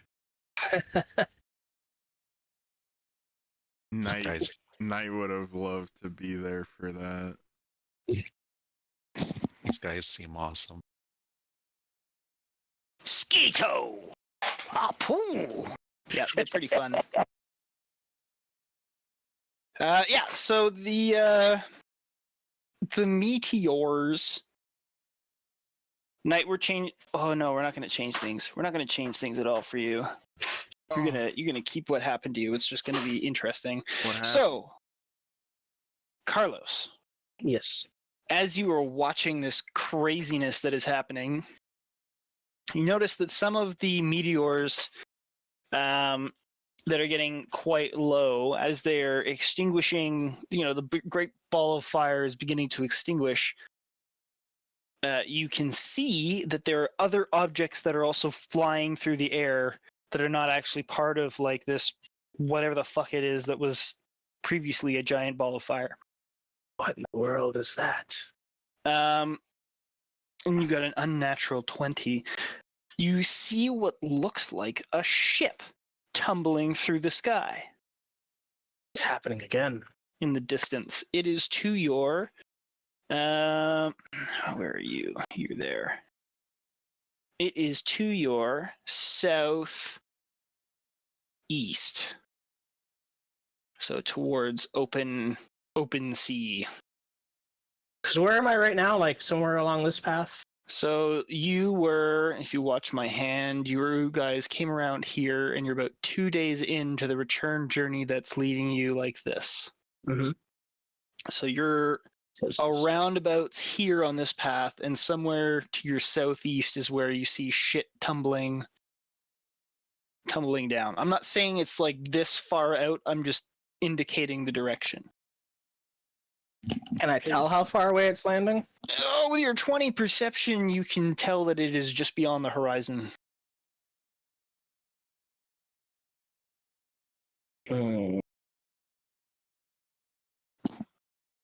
Captain, I noticed during the meteor shower, there's stuff falling other than just meteors. I swear I saw a boat and other things fall just to the southeast of us, just beyond the horizon. How long do you think it would take to get that far? I didn't want to interrupt you. Also, I was eating a piece of chicken. Yeah. The Ooh. meteor shower is still going on. Oh. I feel pretty impressed with how like neutrally and impassively Carlos would have delivered such a statement, as the captain is like metaphorically shitting his pants, cowering in his captain's cabin, and like this just kobold comes out. Ah, Captain! How are you? Yes, I believe something landed over there. He's like fucking hiding under his desk. Ah! Captain, Anyway. please, there's no need to be concerned. We're in no danger. It would do your men good to see you outside. No, the men are also cowering. They're all fucking cowards. I'm sorry. There's a meteor shower that's like going through the sky. Pretty crazy. These guys did not do well in their morale test. All right, well, They're not having a when good you're time. done here, meet me on the ship or on the deck. Carlos would walk back outside. All right. And are you just gonna sit there and observe the Yeah, pretty sights for a little while? I'm gonna observe and see if I can't see anything else fall out and that kind of stuff. Yeah, for sure. Just roll me one more perception for you, and then we'll roll over to the islanders and see how they're reacting to this thing in their island.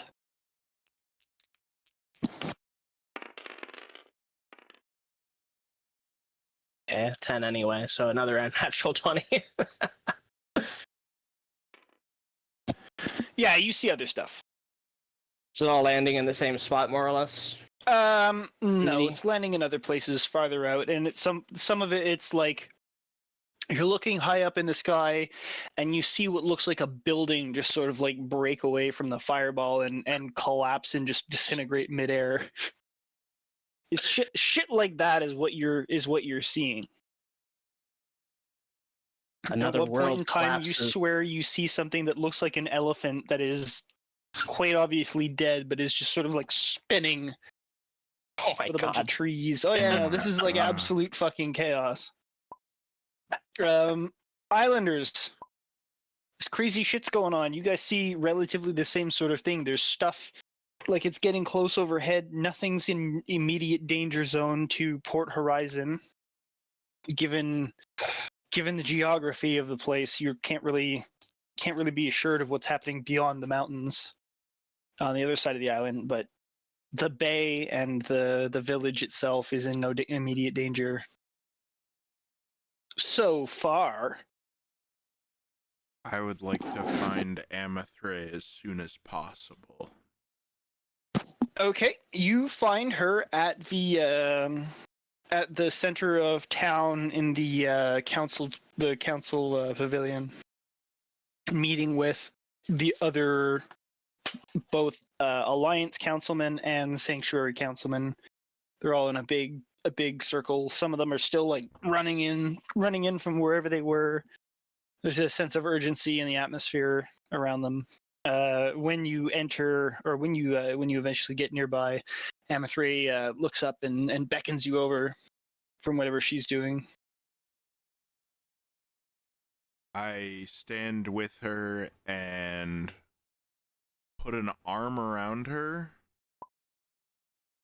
and I look demandingly at the sky, and I will ready Dimension Door if any object comes within danger of us. Oh my.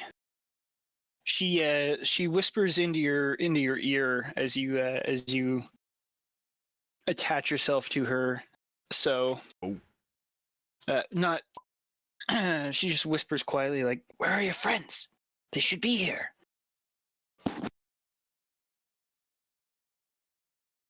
They are capable of taking care of themselves. I am here to protect you.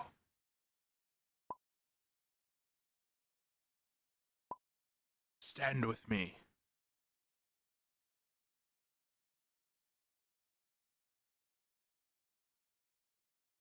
It is so hard to resist the urge to just call her woman, but Vin wouldn't do that. Stand with me, woman. Vincenzo knows better. Oh, she after having gathered as many of the Folkarinos around, she sort of like pats you reassuringly in response to what you had said. She grabs your arm a little bit tighter. My gaze unblinking at the sky. And the Alliance council members begin to professionally descend into an absolute fucking ruckus of competing shouts, unintelligibly given the number of voices that are just trying to gain precedence over each other. The witch, she's not a witch, she's a sorceress, but still, Amethre's sorceress, whose name is Juriel, comes up to the opposite shoulder of Amethre that you're standing on. And Amethre signs something quite quickly to her in House Cairona, like their own specialized battle sign language type thing. And she, using, I believe it's prestidigitation that can make loud noises. Yes. There's others that do that too. Well, I can do that too. Using prestidigitation, she lets out a fucking ear-piercing shriek, like one that could break glass. In fact, poor Bellic, who's standing in the corner, his glasses if shatter. She's raising her voice, I think it's thaumaturgy. But No, she's not raising her voice. She's not making a creating a sound. speech. She is producing like nails on chalkboard type. Like the first thing that everybody does is cover their ears and wince in pain. I think that would still be thaumaturgy. Not prestidigitation is more visual. Thaumaturgy, okay. You can like make loud noises, I think. Well, she has both, so it doesn't really matter. She is like the ultimate support fucker. Wow. Yeah, she's entirely utilitarian. She's like the company commander's radio man, except D&D magic. Hell yeah. She is entirely there to support Amethre and whatever she needs. Leave the fighting to the battle mages. I'm here to do your bookkeeping. Send your mail. So she emits this nails on chalkboard, fork on ceramic plate fucking shriek that causes everybody to shut the fuck up. And Amithray, after the silence incurs, says, "We need lookouts on the mountaintops. We must batten down and prepare for the disaster. Get everybody into shelter. To the mountain caves!" Oh. And without any response, as they know better, the commanders and their adjutants break out into their subunits to go and rally their dudes. And Beldam, I think his name is. I made these fucking characters. I should know what they are. That stupid orc druid that came along with Peter. That's not Beldam. Beldam was the other guy that came with Beldam him. was the SMR cleric. I just can't remember. It's like Ludlum or something like that. Anyways, he polymorphs into a giant bat and flutters off into the evening to take watch over the skies, and everybody else just breaks apart and goes to their duties. Amithray looks at you, Vinshenzo, and says, "I've never been one for hiding. If we're going to watch the end of our village, let us watch it from the safety of our home, or the comfort of our home. And if there is no distraction, at least would have been a lovely view." I escort her there, but I insist that we stay in a place where I can see the sky so I can protect her. That's what she wants to do. She wants to sit on the Okay. balcony and watch the meteor shower kind of thing, Okay. and hold hands. Okay. Ooh. Ooh. Anyway, so Isaac's enjoying the show. Yeah, he Vinshenzo just and, pulled up a crate, sat down, and Oh, there you go. enjoying the show. Pull out a little tobacco pipe, blow some smoke circles, or something of the ilk. But the meteor shower comes and goes for you guys. There is no mortal danger. There's no close calls, no near misses, no nothing. Everything is just a fun show. For Carlos, things are quite different. In the wee hours of the morning, Oh. what happens when you drop an object into water, Carlos? Makes a huge splash. It ripples. What happens when you drop an island into the ocean, Carlos? Tsunami. Yeah, what he said. It ripples. You starting to feel some ripples now. And the ship, she starts a-rocking. Where is Carlos on board? You can see this. This isn't just a sudden thing. Like, you can see the beginning to increase waves. as So yeah, Carlos would probably be on the top deck initially, but once he saw like the waves were getting worse, he'd go below decks. he'd go below decks. And let everyone know. He'd sound the alarm, be like, "Waves! Got bad waves incoming." Well, as you rush below deck, the trained sailors rush above deck to do their jobs because they've been in a storm before, and it sort of snaps them out of their delirium because they're able to focus on, stress inoculation, blah blah blah. They know what they're doing now. They can pull themselves together to do ship crew, and they they managed to keep the ship afloat. I get you to roll Constitution saving throw for me, though. Me? Okay. Yes, the seas become incredibly fucking violent, and I am rolling Constitution for the other crewmen too. Wouldn't that be dexterity to see how good Carlos's sea legs are? Oh no! We're not seeing whether or not he falls overboard. We're seeing whether or not he gets. His stomach can violently- handle this. Yeah, Oh. Natural 20. he's totally fine. He's got his Big sea legs. ups, Carlos. Holy 22. Yeah, 22. Well, I got to tell you, you handle it a little bit better than the Tarvian sailors.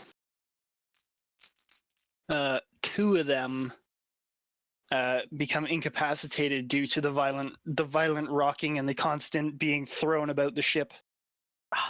I only care about Carlos. I'm glad. I also so- care about Carlos. Seeing them like get like fucking laid out.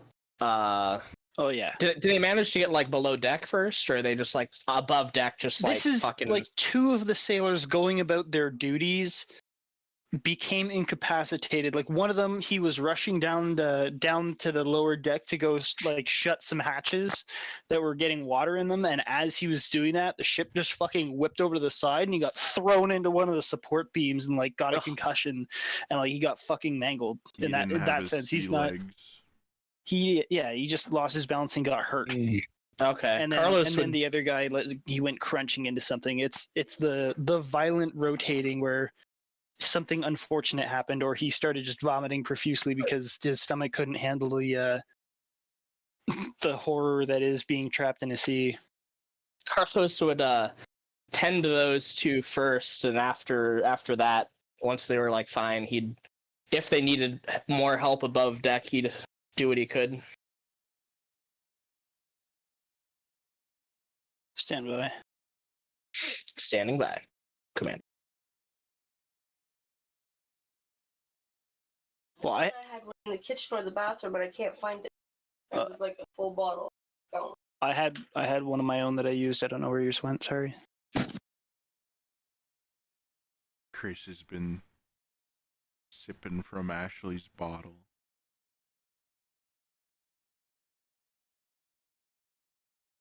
I really hope that's not an open speaker. No, she was looking for isopropyl alcohol so she can clean her tattoo guns. She's a tattoo artist? Yes. Oh my god. She Very does sweet. everything. He does Yep. everything. Yeah, but she needs IPA, and I use IPA quite heavily with my 3D printing. Anyways, yeah. So the fighting of the ship, like the waves aren't horrible tsunami huge. They're just like really irregular and large. So like you'll be going up a wave and then you get hit by another wave at the same time, and it's not enough to capsize the ship, because they got it all secured to the point where the wind isn't being dangerous, but it is just a violent experience. Naturally. After an hour of this craziness, finally the seas settle down for the moment as the duration of things falling from the sky has waxed, and you are left with a clear sky, yet a still spasming maelstrom, and the seas return to their usual clarity.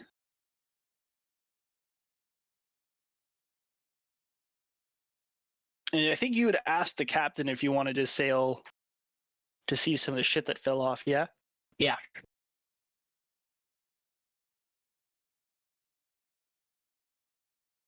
Well, he comes up to you after things have settled down and everything's a little bit more back to normal, and he agrees that it'd be a good idea to go take a look. Hell yeah. Let's get to it. And you guys set sail to the southeast, to which I get to do something I didn't think I'd get to do tonight. Night! Yes. Hello! Greetings. How are you? I have a headache. Oh, well, that's too bad. I fell from the fucking sky. Of course I'd have one. Oh, yeah. What happened? That kind of headache. Okay, I can deal with that. I hit my head. So why don't you introduce yourself? I'm gonna replace Anton's I see character Trople's sheet. sheet is here. I don't know what's going on. Because he used to Yes. be pink for the 2 or 3 sessions he was here. I'm putting true. this over here. Don't. Throw it in the garbage. You're good. You're okay. There you go. Oh, holy shit. I didn't take the numbers off. God damn it. Oh well, it's fine. Deal with that later. Didn't give you the updated version just here. Oh. Okay. Anywho, describe the environment just because. Well, first I'd like to ask you. You were on your ship. You're on a ship. The draft of the Lake Runner. Oh, you want me to describe what was going on before? We'll set up the scene of the fact that you were doing something completely normal before getting stuck into this crazy shit. So we're just Okay. briefly describe what it is that you might have been doing. I can explain that bit. Okay. Yeah. So, you can hear church bells going on like mad. Ding, ding, ding, ding. Fires burning in the background. Screaming going on in the background. And kobolds running for their lives for the ships. Trying to get as many people out of there as possible. Evacuated the hatcheries, evacuated everything they could. This particular one that I am playing is Vazray. And she would be one of the last people to take one of the last ships out, seeing whoever else can get on the last ship out of here. You know, everybody get to the ship, see, we gotta get out of here. The goblins are coming. They're going to kill everyone. We need to move. This village is lost.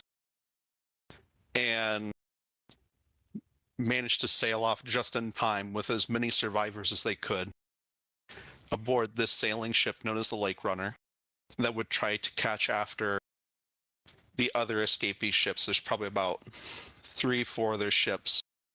Her family was probably on one of the first ships to include the hatchery that was within the temple. They tried to evacuate as many as possible on the first ship out. And they managed to escape out to sea, seeing the goblins cheering in victory as they burned down everything that was once their home. And after a few hours, suddenly something is wrong. The sea is wrong. Everything is wrong. And then there's just a flash. They don't exactly know what this is, but they fall into this thing, whatever this is, and they find themselves in free fall. Moonbeam, you can describe whatever it is that happens and whatever I got it. But I got it. basically, you can hear screaming of brace for impact, Bahamut, protect us, all that and good shit. then whatever happens. We're pretty much at the mercy of whatever happens now, and in hopes that Bahamut will protect us. Yeah. So I would like. Oh no, this is an act of God. God shall roll the dice. So I'll tell you how this maelstrom happens. So as you're sailing away from your home, listening to the goblins screeching in victory, you notice the sky beginning to change. The clouds, even though they exist, become quite translucent, and you see constellations in the stars quite perfectly and clearly that you've never seen before. Even though this is your home, suddenly the sky is very strange. An aurora borealis strand, almost like a spider web, begins to cover the sky. And as you are sailing away, you feel yourself being lifted off the ship. And the ship itself begins rising out of the sea. Do any of my other... Everybody's freaking the fuck out. Okay. Everybody is just shitting their pants. Because why is the sky doing what it's doing? Why is the ship floating into the air? Yeah, it's looking like a rough time, and I'd imagine for this kobold Vazray, it's like trying to figure out, is this Bahamut's doing? Is the goblins responsible for this? Is this Tiamat? Who knows? It feels like the end of days. It looks like the end of days. It finally feels like the goblin scourge can never cease. There's no stopping them. The kobold kingdom might fall. Our dwarven allies might fall. Everything Dark is days indeed. Yeah, it is dark times. We may not survive. Well, Ba-boom. as your ship begins rising into the air, gaining in intensity, you can see parts of the land around you as lightning bolts fire from this strange new sky down into the ground. You can see it ripping pieces out of the world and blowing craters into the land. Your village, from as far away as you can see it, you can actually see your home destroyed as fires completely like wipe the area clean from one of the bolts of energy. Have the goblins been wiped out because of this? Oh yeah, the whole area is just Holy shit. yeah, it's been wiped. So even in their moment of victory, the goblins are destroyed, wiped from the earth in an instant.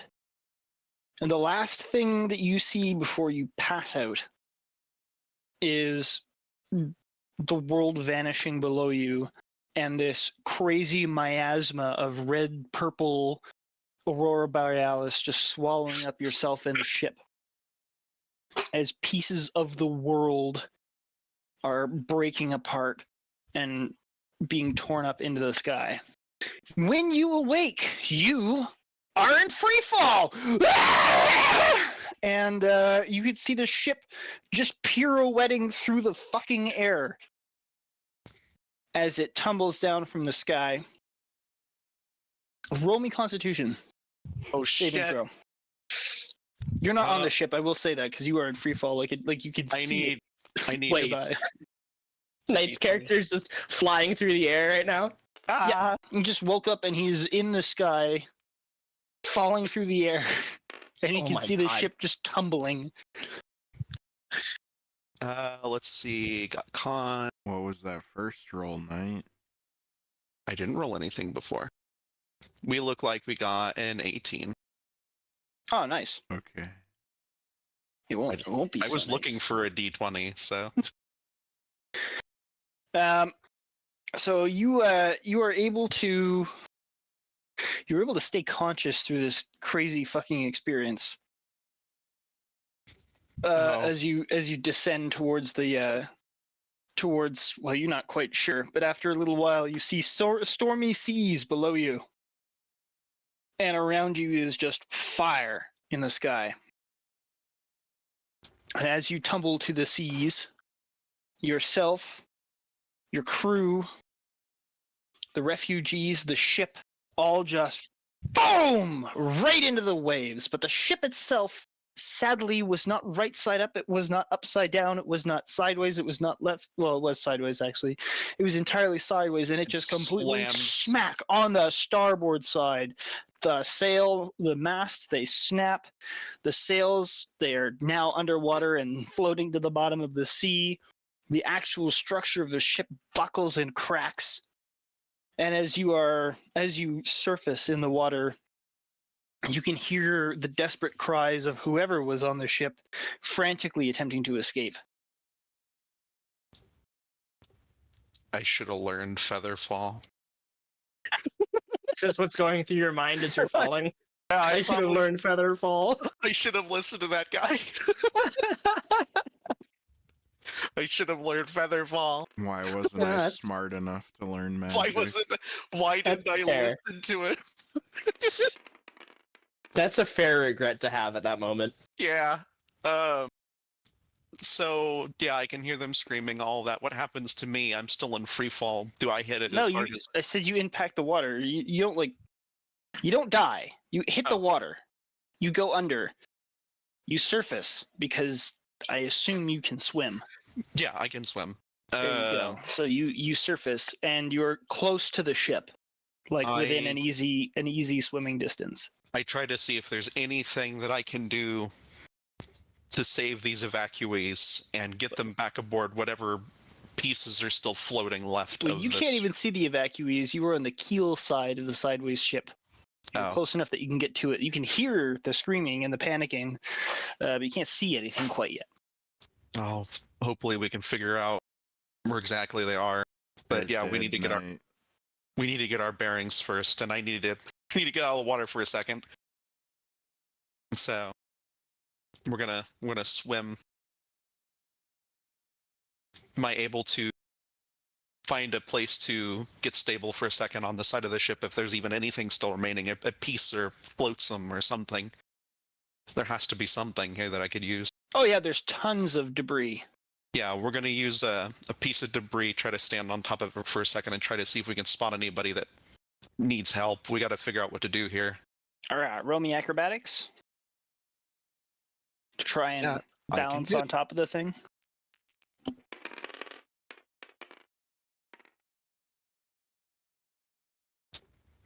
That is also an 18.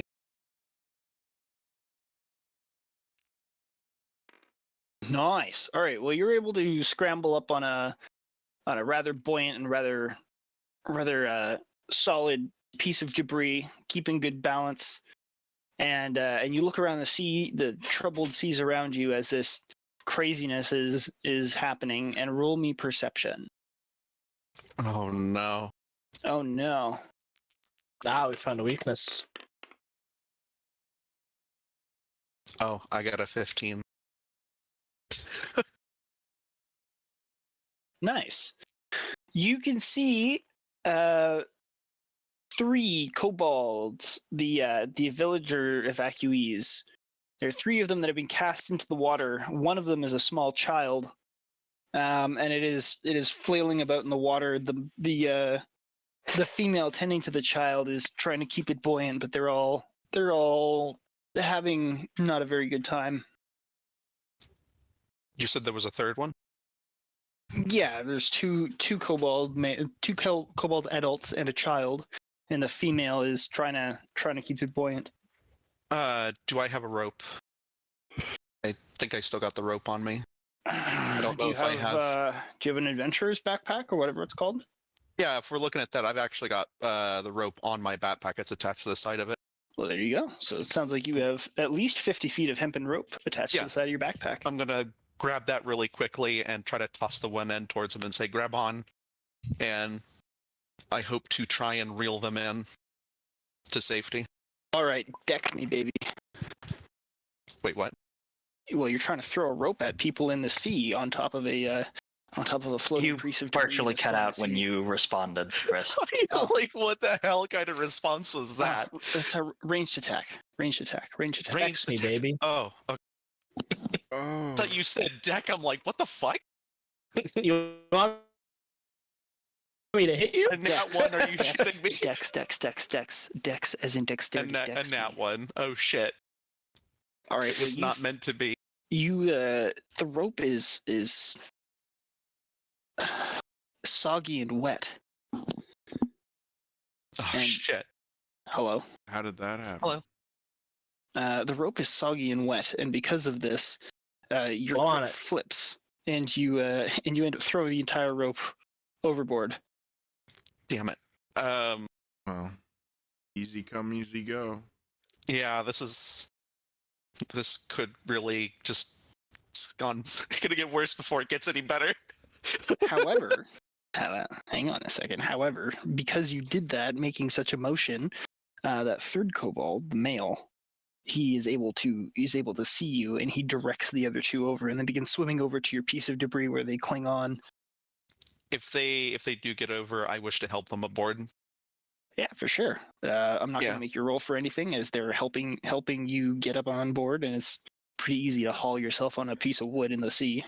Do you want me to remove the rope from my inventory? Or Yes, it's gone. No? Okay. Sorry. Nah, it's fine. You did a noble thing, and I appreciate you for it.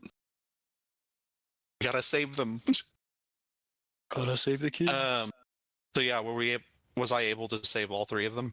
Yeah, they're all on board with you. On Okay. board your piece of debris. Are all of you all right?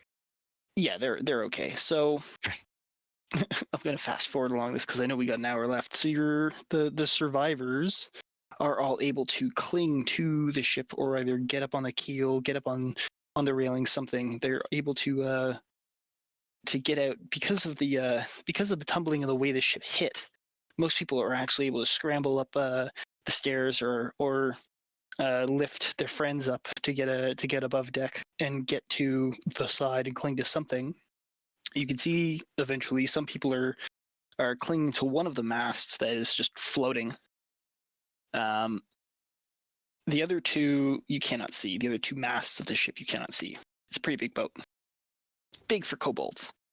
And after a head count, you find out that tragically 23 of the kobolds of the 100 crew have perished or are missing.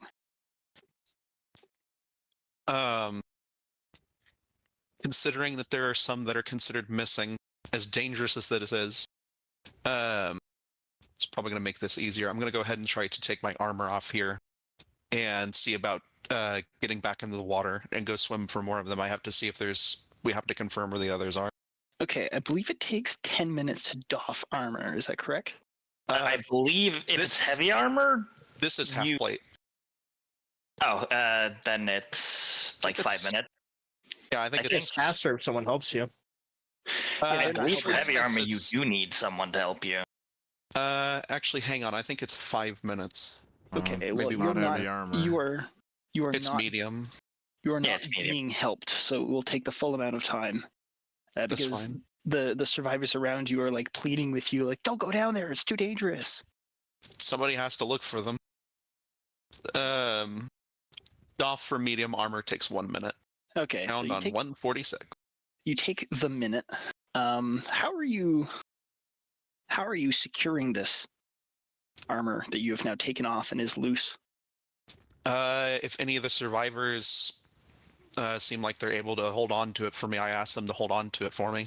Yeah, okay. The male that you had rescued earlier, he sort of like puts his body over it to keep it from sliding away.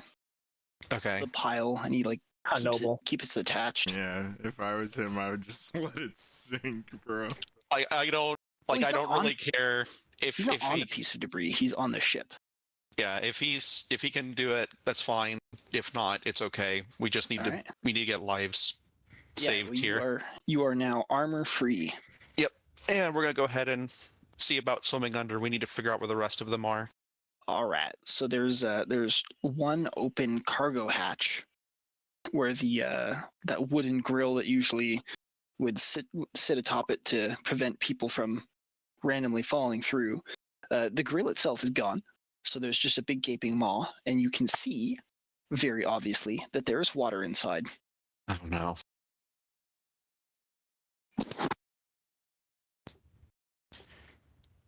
Yeah, this thing looks like it's completely just filled up with water. Yeah. Do I see anybody? I think I need to do a perception check. Yeah, roll me perception.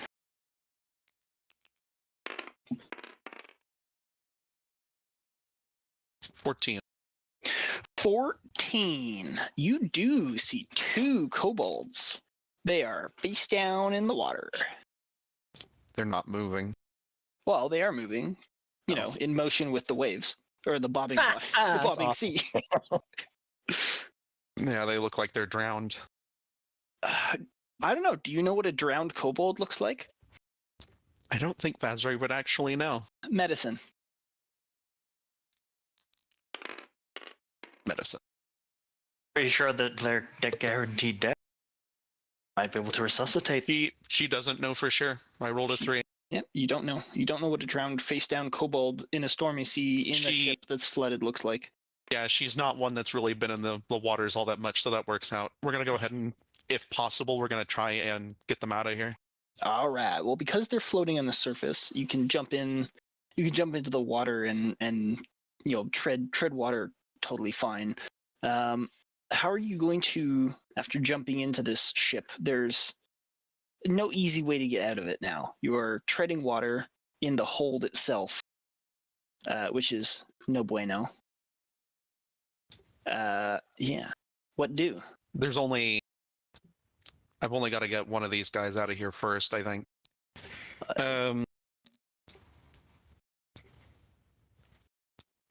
Man, I don't think there's really any way to get him out. I don't think I'm strong enough to get this guy out of here. We could try to pull one. Yeah, we're gonna try and pull one and try to swim out with him first. Okay. So we'll have to come back for the other one. All right. You're going to have to try and climb out of this ship with a body, which is going to require an athletics check for you climbing with this body. Yep, that's going to be right.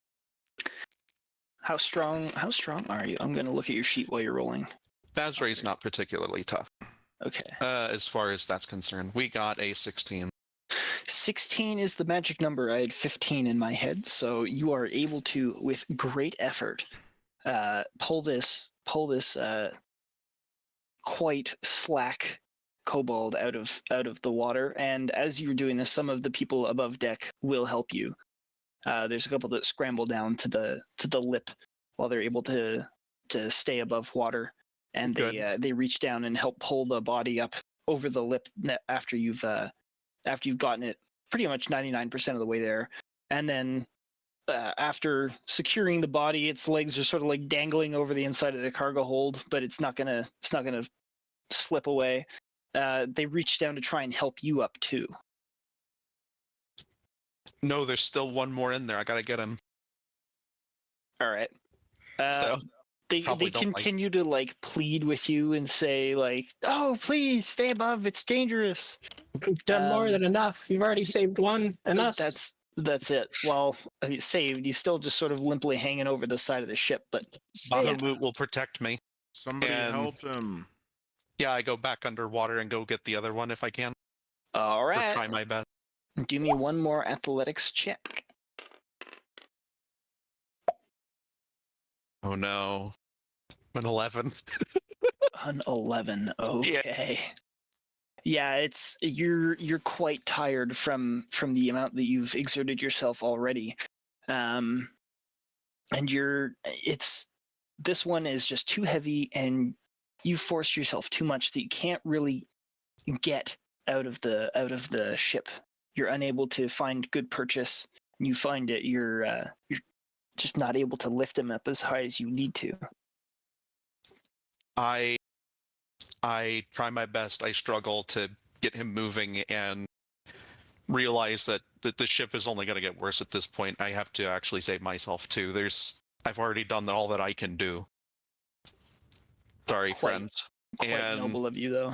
Yeah, she says an apology and quickly gets out of here. There's no point in there's no saving him. All right, I'm gonna get you to retry your athletics to try and climb out of there, as it is still quite a difficult climb. You just don't have to worry about the body. Oh, we're too tired. Oh yeah, you're beginning to slip and slide, and with the water, the wood is quite wet, and it's beginning to. Please don't drown, session 1. Awful. The ship is slowly. Well, it's not going down. It is still just sort of bobbing in the water, which is quite lucky for you. Yeah, this is. Yeah. Yeah, we're getting tired, obviously. If we need to just take a second, we're going to try and take a second and try again if that's possible. Need to take it slow right now if possible. Yeah, 100%. Do I need to make another athletics? Yep. Oh, yeah. Hopefully, Bahamut, please give me strength. No, it's not enough. 6. We've got a 5. We're just too tired right now. Oh, okay. You only have the -1. That's very unfortunate, but that's okay. The kobolds above are still trying to reach down and help you. Let me see if one of them can help. They have a rope. They can use a rope.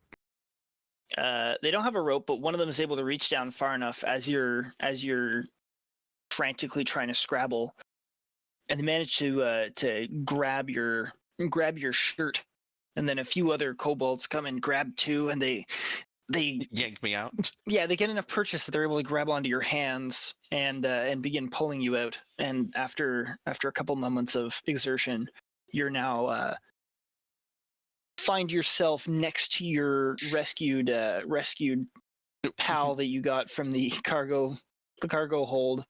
You're sort of like flopped over like a fish right next to him. They haul you up and allow you to pant. I couldn't save the other one. Is the other one at least alive, or can we not tell yet? One of the sailors who's nearby he pats you on the shoulder and he says, You're valiant for your efforts, friend, but I'm sorry. He is gone. She shakes her head. This can't be happening. What is happening here?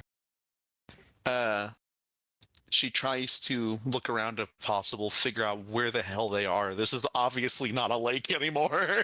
yeah, roll me perception. What is this place?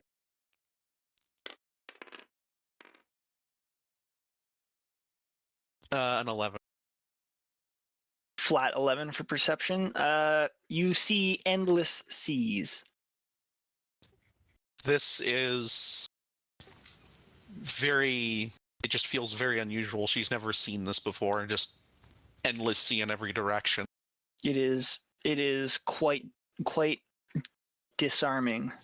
Yeah, it's just kind of like we should be seeing land in some direction. We're used to seeing land in some direction regardless of where we're looking, and now there's none.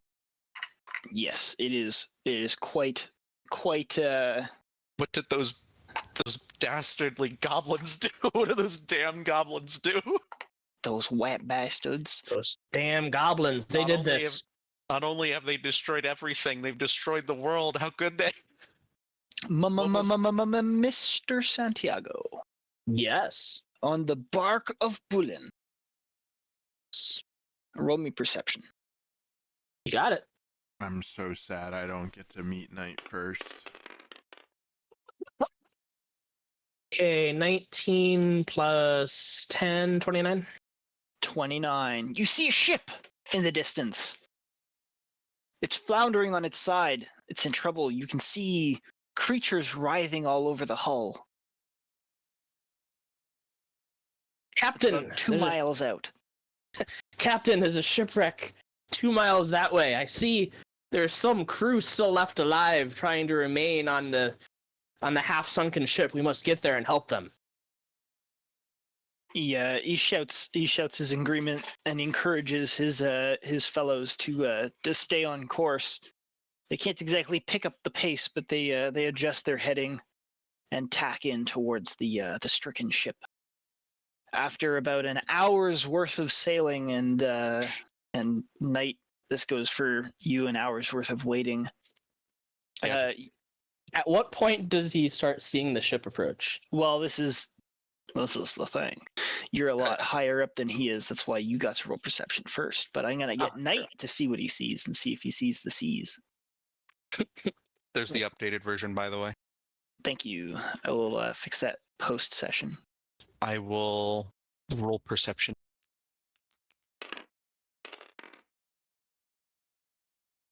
Another 11. We're just really tired right now. This has been a very stressful day. You're on the wrong side of the boat. You can't see it because you're on the wrong side of the boat. Yeah. He's sneaking up on you from your blind side. Eef! Eek. So Carlos, you tack Yes. in towards the bark of Bullen, and at this point in time, you are able to clearly see that this stricken ship is full of kobolds. Huh. Well, I'll be damned. Never thought I'd see an actual kobold. The vessel itself is of a very strange design, one of which you've never seen before. It is Nico. It is kind of a mixture of draconic and dwarven. There you go. There's a picture in the Nicene Vagabonds Discord channel if you haven't seen it already. That's Knight's little ship that's not having a good time. I haven't seen it. Let me look. Oh, that is very unusual. Yeah, Hell yeah. what a queer little boat. Yeah. Fit the bill, god damn it. So you guys are able to come up alongside, and some of the survivors see, and they begin cheering and spreading the word and crying for help in both Draconic and in Common. Outstanding. And Vazray, you hear the calls of your comrades saying that there is a ship, and you are able to scramble up to the railing and see a large vessel crewed by humans and a kobold coming up alongside your stricken vessel. What is this? Are they flying a banner? Oh, Yes, there is a banner of blue and yellow with the Tarvian sigil, which I know that would be strange to Vasray. He would never know Tarvia. She even does exists. not. She does not know this. No, Yeah, Tarvia. What is this flag? Who are these yeah, people? entirely foreign. Who the hell? And as they pull up alongside, you can hear the crew calling to each other in a very foreign, strange accent.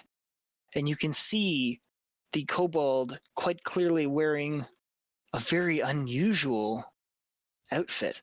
Quite swashbuckling. He's a very dashing kobold in his fancy suit as he looks on. And some of the survivors actually jump off the side of the lake runner to try and make it to the bark of Bullen. And Whoa, hey, careful. crew members are throwing over like the ship's rigging, Like rope ladders.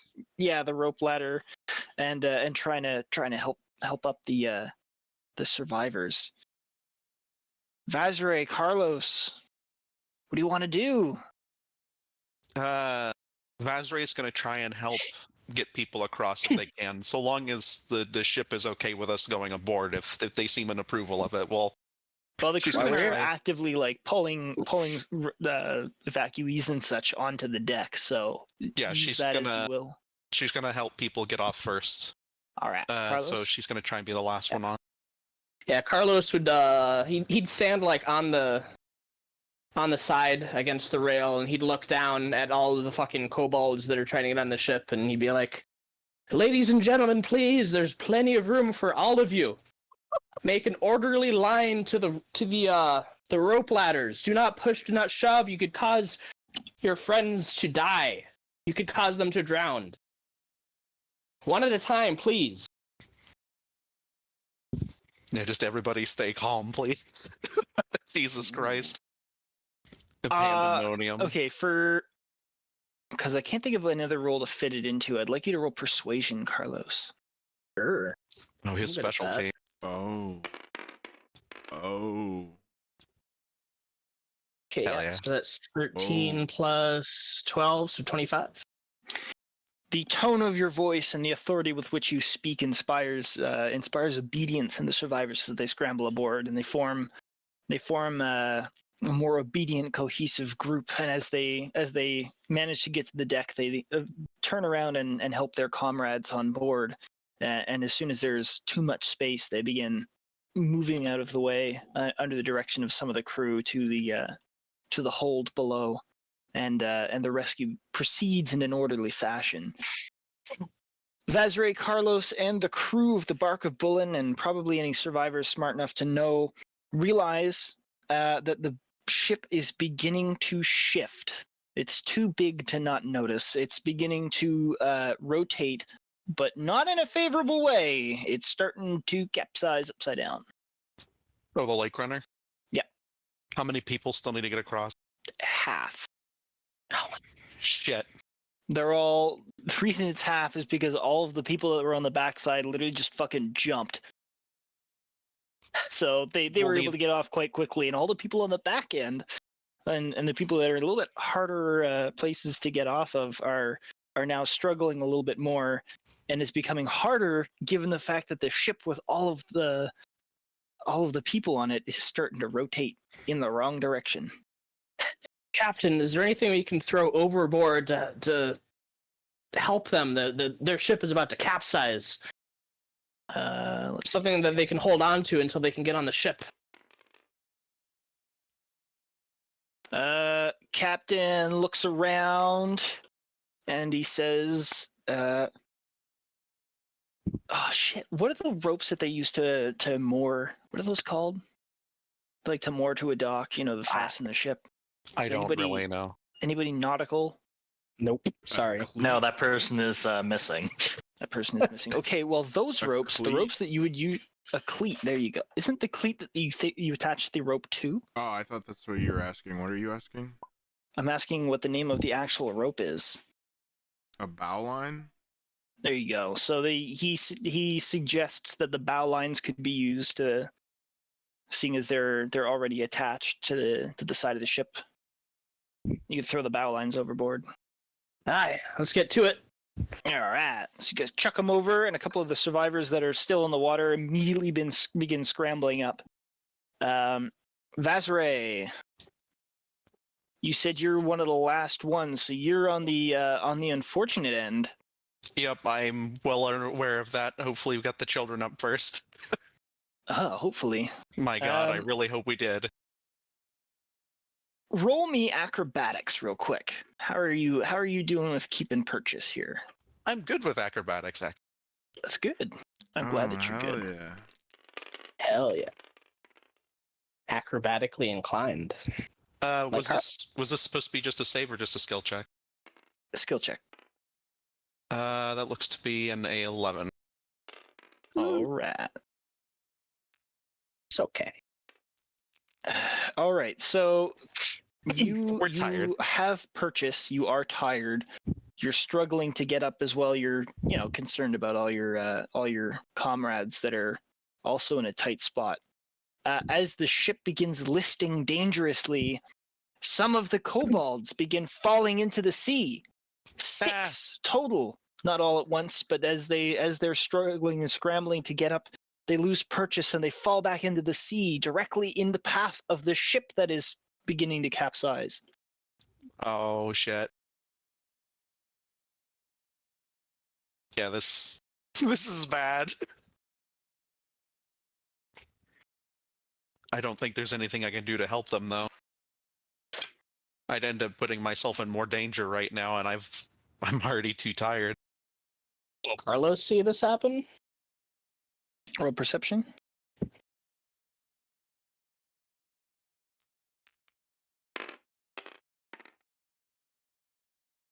Natural 20 plus 10, 30. Oh my Damn. god. Yes, you It's can like an see. You can see from your vantage point the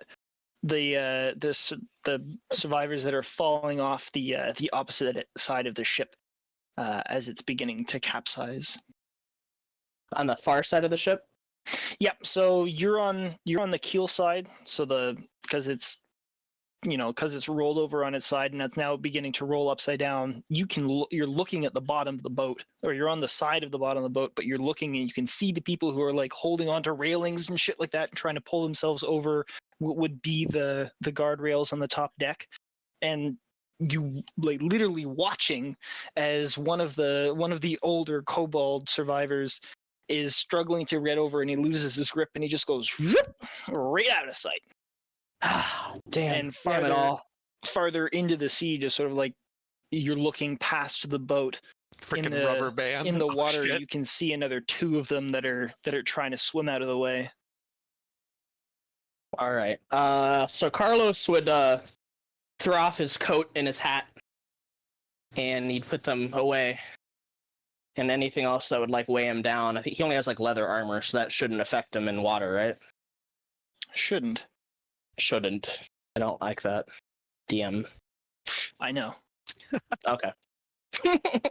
And then he grabs like the longest rope that he can find that's attached to the boat, and he just fucking like swan dives off the fucking side into the water. Fuck yeah. Holy shit. With the rope like in his teeth, and he just fucking whoosh dives in, and he tries to make it to like the ones that are struggling the most, so that they have a rope they can grab onto. Yeah, for sure. Well, you swim around the side of the ship, and 2 of the kobolds that had fallen in the water make it over to you, and they begin clawing at you frantically, trying. Well, they're in the process of drowning, and in the process of drowning, they attempt to get out of the water. And unfortunately for you, the closest thing that they can use to get out of the water is in fact you. And as they attempt to use you as a stepping stool to safety, I would like you to roll acrobatics. No, sorry. I would like you to roll athletics to try and well, for your ability to keeping control in the water, the old swimming thing. No worries.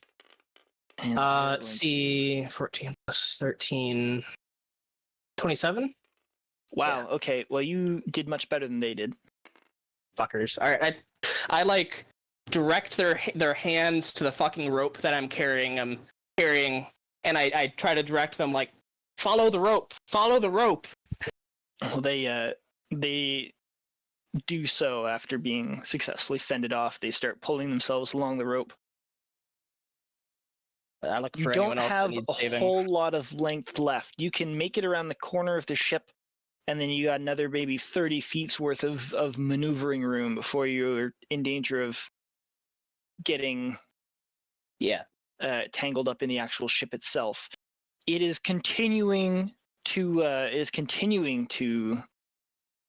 tip, and I would like Vazray to roll me another acrobatics. Try and see if she's sticking on board. We're gonna try. Oh god damn it. 10.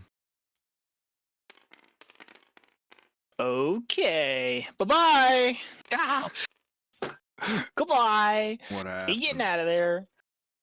You slip overboard tragically as your the handhold that they're using to stay upright. As the ship is slowly turning, the angle becomes unsafe, and you are unable to find a new handhold in time before getting pitched into the sea.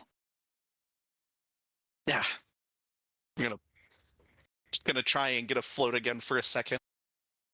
All right. Luckily, you are the only, well, unluckily for you, but luckily for the greater scenario, you are the only one who was pitched over at this point in time.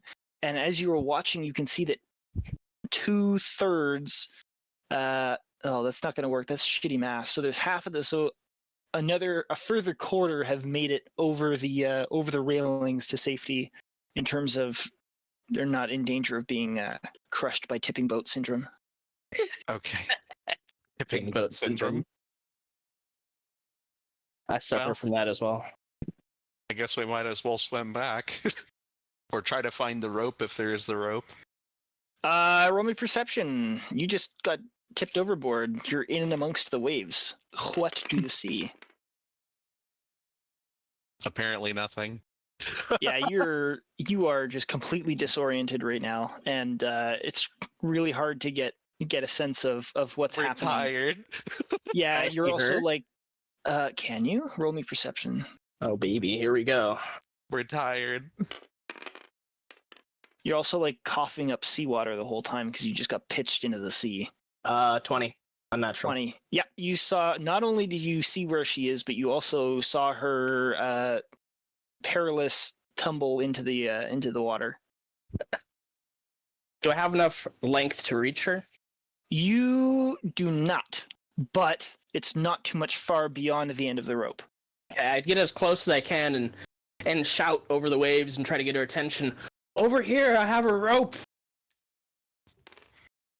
Do I need to roll perception again, or can I just Yeah, hear him? I'm gonna get you to roll perception again.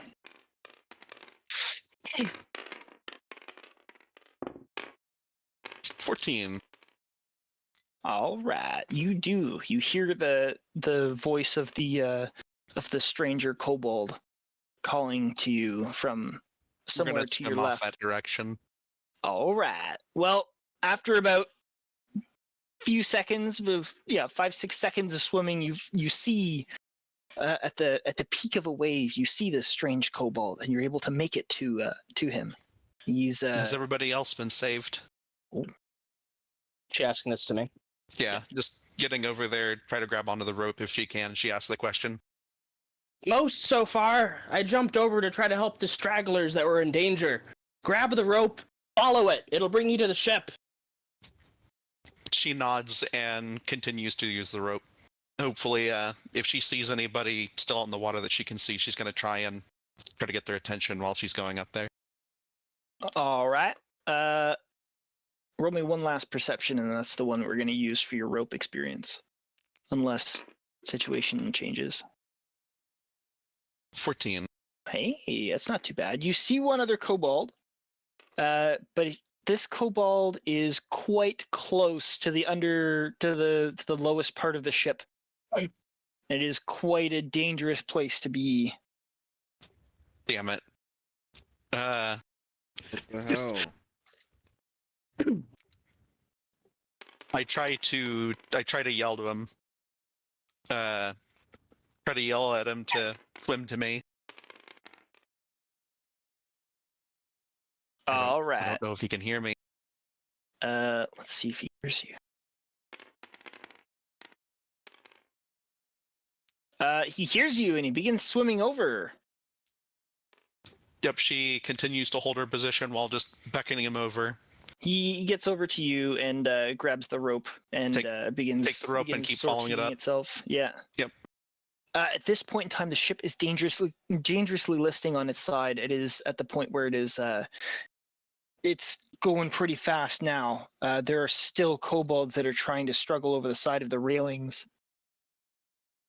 We'll just have to save as many as we can. That's really all that can be said.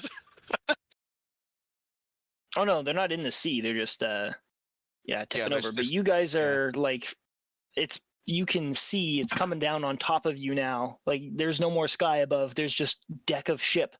Yeah. It's just That goes for you too, Carlos. Oh no. Fucking I'm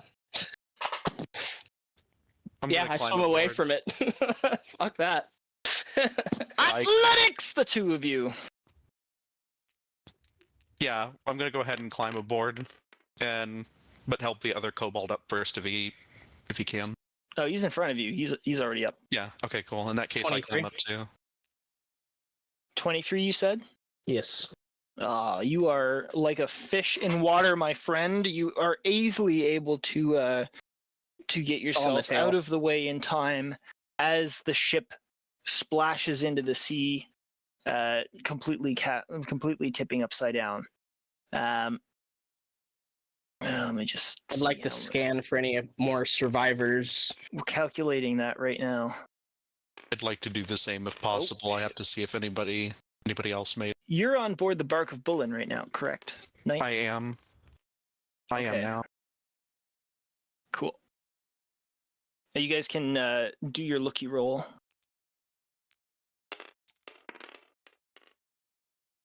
$16. We finally got our bearings a little bit more. 20, unnatural. God damn. Well, the both of you see that there are still kobolds clinging to the side of the ship that is now just crashed down. There's like 4 or 5 that are milling about the other side, but it seems as though a decent portion of the survivors have managed to get to safety. You won't know for certain until there's a head count. But the five that were there are able to extract themselves and are able to swim to the ship without trouble. Carlos, you are still in the sea. Do I see any others that are clearly in trouble? You do not see any others that are clearly in trouble. All right, then I use the rope and I start pulling myself back to the ship. All right. Vazray's You, gonna help with a head count now, seeing as she might not see anybody else out there right now. All right. Well, it'll take a couple minutes to get everything counted. And as Carlos, you get pulled up on board by 2 of the Tarvian sailors. Captain Marcus comes over to you and says, "Was that everyone?" Everyone that I could see. It's far more than otherwise. The ship Oh. is probably packed now. Holy shit. Oh yeah, there are Tiny kobold. There's- lots of kobolds. Yeah. Yeah, we take our Vazray will take time to do a head count here, see how many we've lost, if we've lost more. Unless everybody's still accounted for. Carlos would go over to his stuff and collect it, and he'd put his hat back on, but he'd throw his coat over his shoulder. Oh, speaking. What about of, night stuff? That's what I'm about to do. Yeah. Guess it depends on if that guy fucking held on to it or not. If he lost it, it's fine. There's It's just better that he survived than save my freaking armor. He did survive, and he comes up to you quite sheepishly, and he tugs at your sleeve, and he says, "I'm sorry, madam. I lost your armor when it began to tip overboard. I couldn't keep a good grip on it." She lifts her hand up. No, it's fine. Son of a bitch. I'm glad you're alive. Don't worry about it. He Uh, nods his thanks, and please go make sure your wife and kid are okay. So, So, after everyone's like had a moment to like settle down a little bit, Carlos would try to move up to like where everyone could see him, which would probably be like next to the wheel, I imagine. Yeah. Of the ship. Yeah. So he'd be up there, and he'd even like climb up onto the railing so that everyone could see him even better. okay. And you'd call out, "Can I get everyone's attention, please?" Now, I know a lot of you are probably confused as to what just happened. I can only presume that the sky swallowed you up and spat you back here. That is exactly what happened to us. About, 2 months ago? 4 months ago. About 4 months ago, we suffered the same fate on our world. Unfortunately, this may be hard for many of you to hear, but your world may no longer exist. You've been thrown here, and whatever you can see is what remains.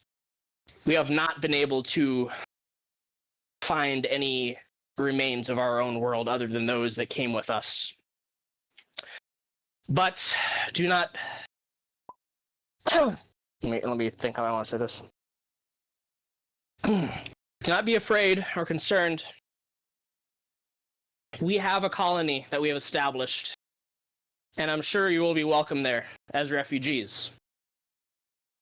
So please just take a moment, collect yourselves, relax, and we'll see what we can do in the short term before we get back to our colony.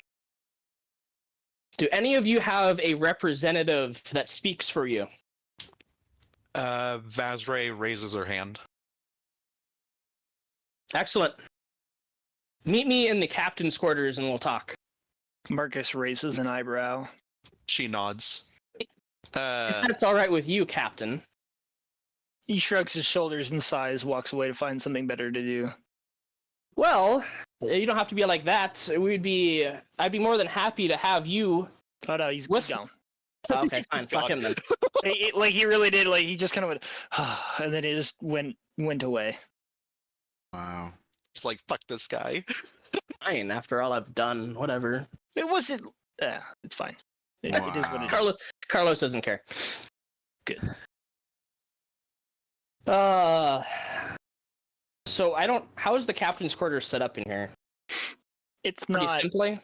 Yeah, it's not overly extravagant. There's a table, there's a desk, there's a desk, there's a bed, there's a little table with 2 chairs, there's a set of dragon chests. Okay. Carlos would take a seat at one of the chairs and beckon to the other. Please have a seat. I'm sure you're tired. Yeah, I am. Vazray takes a seat at the other chair. You're trying to tell me that our world is gone. Yes, so I'll get to that, but first, allow me to introduce myself.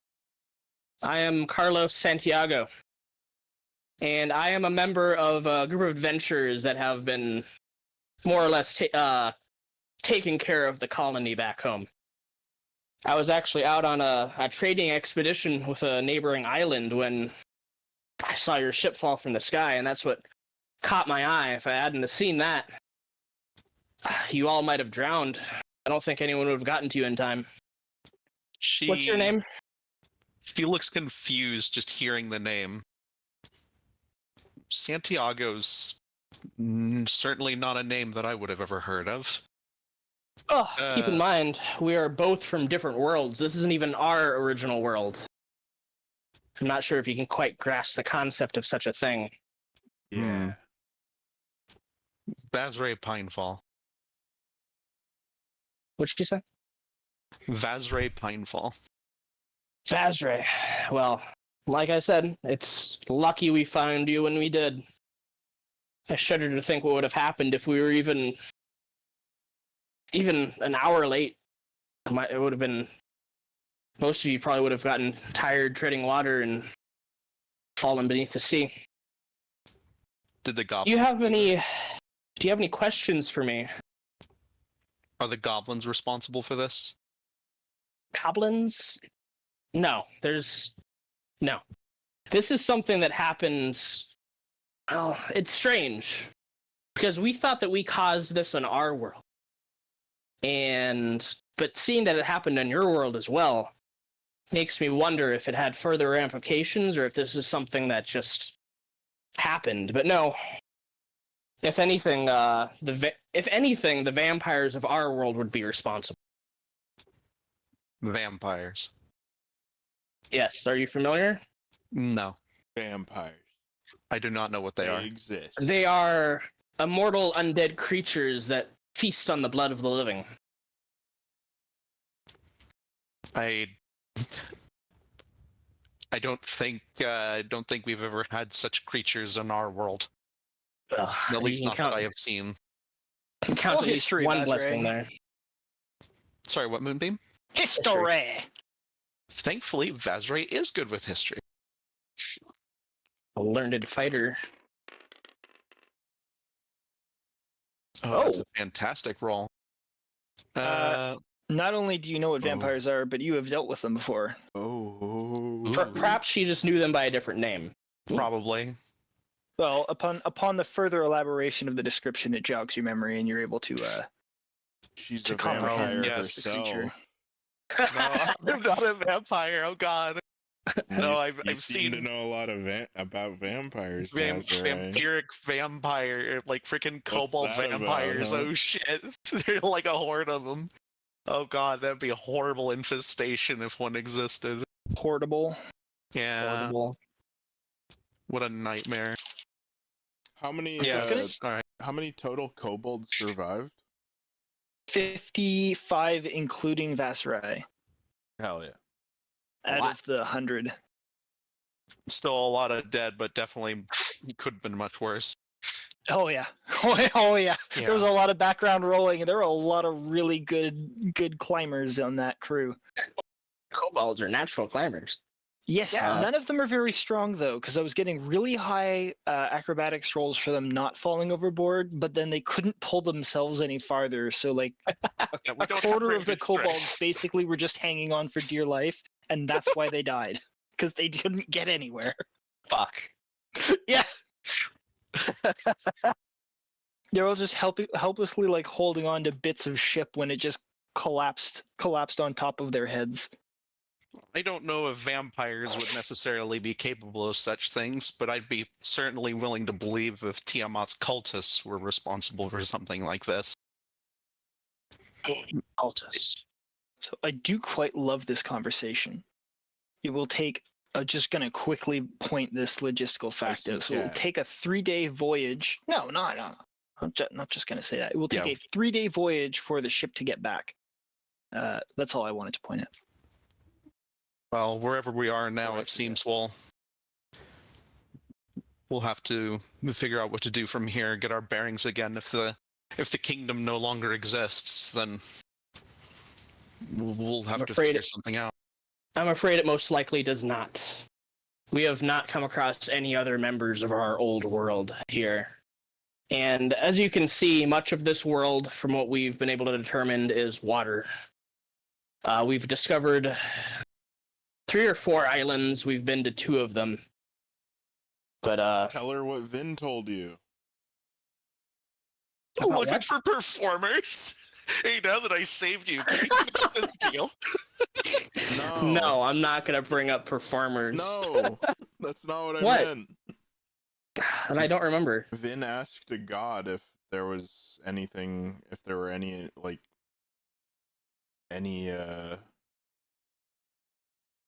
remaining, like anything that survived the transfer, the maelstrom. Maelstrom.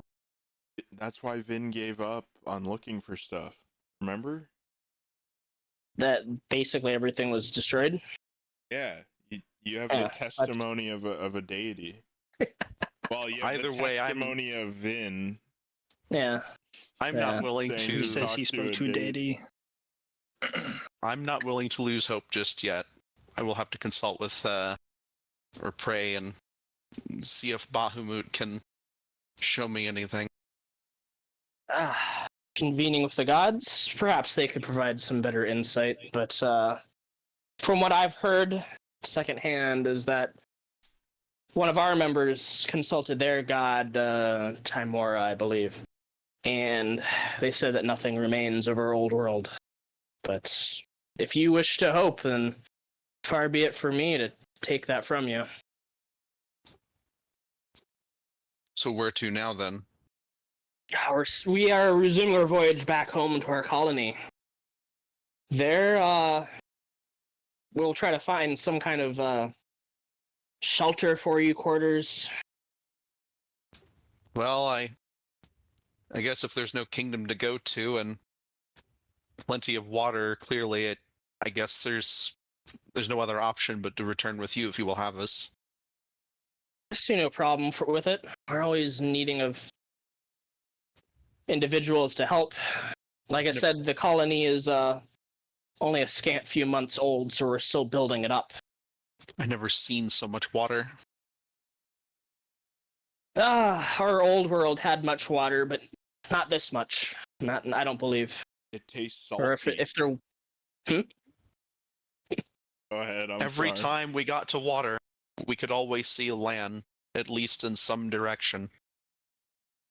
Indeed. Indeed. Well, is there anything Okay. else you wish to discuss? Just try to keep your people orderly. You know, remind them that they are guests aboard the ship. I would hate for them to touch something they weren't supposed to, and already get off on a bad foot when we get back to the colony. Oh. I'll see if I can keep them in line. All right. Well, if there's nothing else, no other questions you have for me, I will have to get with the captain of the vessel and see where he wants to put your people for the rest of the voyage, and we'll have to check our stock of rations. Unfortunately, we were not expecting a number of individuals numbering in the dozens. It's just was it 9 of us? Just the 9 of us, or 10? We were 9. attempting to evacuate, and apparently it seems that our evacuation plans had changed. They did. Yes, anyway. Anything else? No, if I think of anything else, I'll make sure to talk to you. Good, All right. good. Get with your people, I'll get with the captain. She nods and then stands up and goes to speak with the rest of the people. Deadly. Carlos would go to the captain. So Captain Marcus is prepared to. Well, he's more than willing to keep the crew on board, or keep the survivors on board, just to find any place they can where they can settle down and be fine with him. He's oh, good lord. He's going to institute strict rationing. I had a real brain freeze there, to ensure that there's enough food to get back, or at least some food to get back to Port Horizon. So it's 18 days into the month. after these long 18 days of projects, Vinshenzo and Isaac, you see the sails of the Bark of Bullen pulling into the harbor. Hooray. Up to the pier alongside the wide horizons, and off comes a horde of kobolds. Oh, No. my. We just let them go? Well, I Just mean, like, nah. they have to exit the ship at some point. Yes, but not immediately. Oh, Okay. my. Eventually, off comes a whole bunch of kobolds. At no point in time, I think, before that moment, would anybody really be like overly paying attention? Oh yeah, the ship's back. Yeah, that's pretty cool. What the have fuck you are the done, kobolds doing Mr. there? Carlos? What have you done? Yeah. Which prompts a response from the village. I'll allow if you guys want to do a little bit more stuff in terms of like just chit chatting amongst the characters or getting a few final words in. Totally cool, but for this session, this is what I've. It's about as far as I'm going outside of the IC. Oh yes. And wherever we finish off with you guys, we can pick up in the IC dialogue IC itself. chat is gonna be popping off this week. We got night. Copy. But yes, the ship pulls in. Vin, what do you say? Hold on. Great, more savage. He's trying not to laugh. Reaching. Oh, Carlos, what have you done?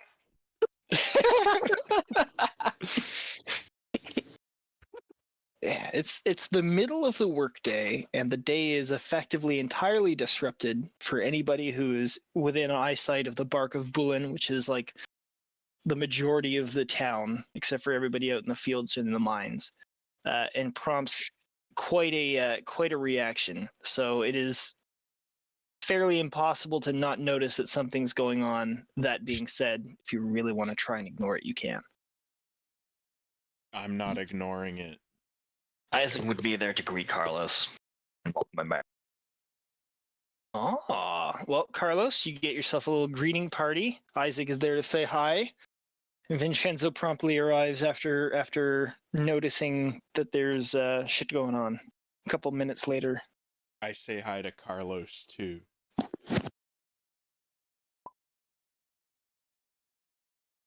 Ah, yes.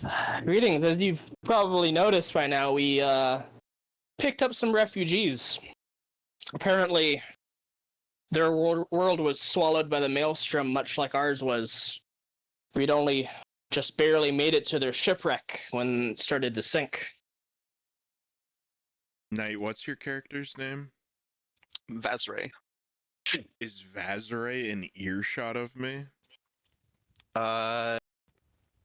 Probably. I would make my glamour weave drip white lotus petals. And I would say to Carlos, so that others can hear as well, though. How fortunate that they would come to the most predominant place of culture and civility. It sure is lucky. Vazray just kind of listens. Just Vinshenzo doing Vinshenzo things. Yeah. Carlos just kind of giving him a strange look for a moment, like, yeah, that's true. goes to join them if possible too. Just kind of see what exactly all the talking's Is about. Vazray like their leader? De facto, I believe. I'm pretty much the lead of the evacuees right now, at least of this particular party. She made herself spokesperson for her group on the ship, and as such, she has been recognized, at least by the Tarvian crew captain, as the head honcho, and the survivors have fallen into step with that. They have no reason to disrupt the status quo. Yeah. Yes, gentlemen, let me introduce Vazray Pinefall. She is the de facto leader of the refugees. I extend my hand. It's good to meet you.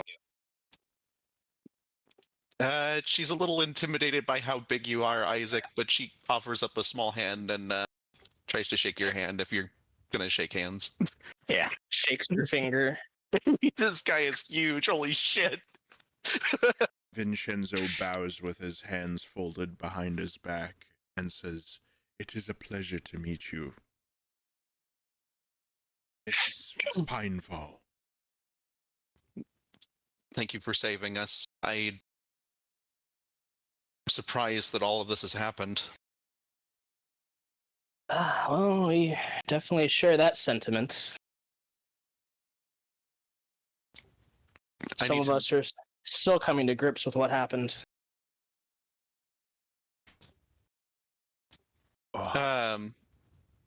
Vin, you can tell that Vazroy kind of gives you an intrigued kind of look. She's just kind of looking at you, kind of curious.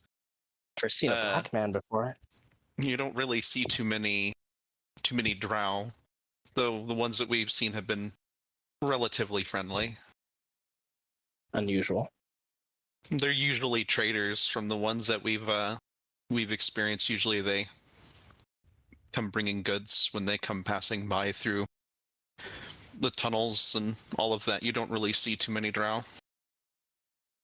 We are living in an unusual time, Miss Pinefall. However, I've been a dweller of the surface for some time now.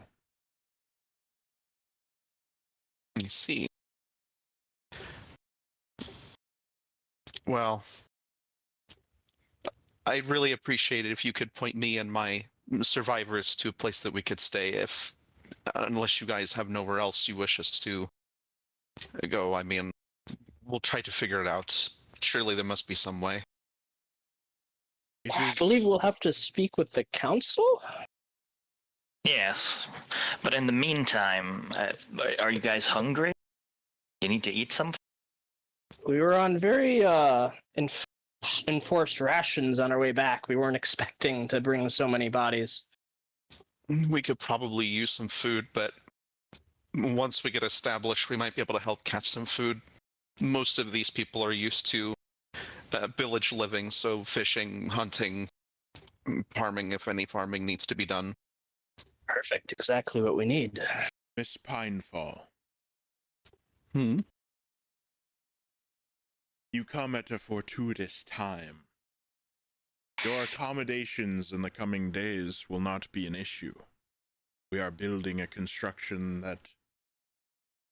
grand construction that will no doubt be able to house all of you until you are able to subsist on your own.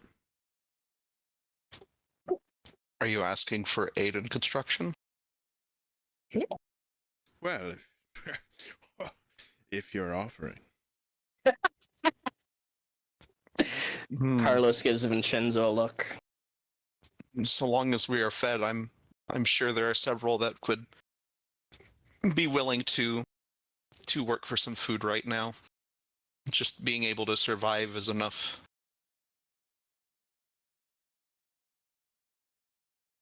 If you'd be willing to aid in the construction, your accommodations would be guaranteed. I don't do construction, but I think several of the villagers can aid you in this task. I am not one to really help with stuff like this. Yes, and if there are those that cannot help with construction, I'm sure they could be useful in other ways, like you said. Farmers, hunters, fishers, we need all of that. We should be able to survive out here. We just have to see what else is out there. Dangers, to be sure. Vin scans his eyes over the crowd of kobolds squinting in the daylight. So there is no longer a kingdom of Kadramoon. There are no kingdoms anymore. Have we heard of this? Can I roll a history to see if I know of this? Yeah, absolutely, you can. Excuse me. Are you asking about the kingdom or just... If I'm familiar with the kingdom, like the name, if it means anything to me. It's the kingdom of Kadramoon. Only if you're a planeswalker. Ooh, That's What? wow, so many That's a nat 21. 20s.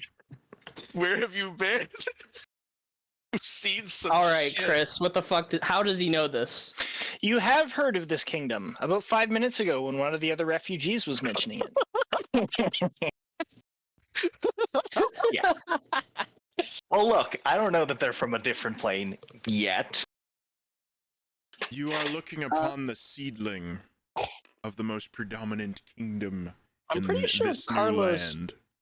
explained when he first got there that they suffered the same fate that we did. I don't think you explained that they were from another world. I think you just explained that they were also like in the same bad spot. No. I could be mistaken, but I do remember you saying like, yeah, they're going through the same thing we are. I just don't remember you saying, yeah, they're from another world. But it really couldn't be argued against. Well, you should probably bring her to the council and this sorted. In the meantime, I can take the others to get some food. Sounds like a plan. Then, at the mention of the most predominant kingdom, Vazray is a bit intrigued by whatever this is that you mean, considering there's not really much here to really consider a predominant kingdom right now. Yeah, There's not really a lot. You're looking at the seedling of Yeah, what will be the most predominant kingdom. Quite ambitious. Very ambitious. If you do not believe me, you may get back in that boat and look at the neighboring isles at where they are and their constructions. No, I'm quite fine. I'd like to have my 2 feet on the ground for a little bit and not rocking about in a boat. Yes. I think I've had enough days at sea for at least right now. Yes, rest and recuperate.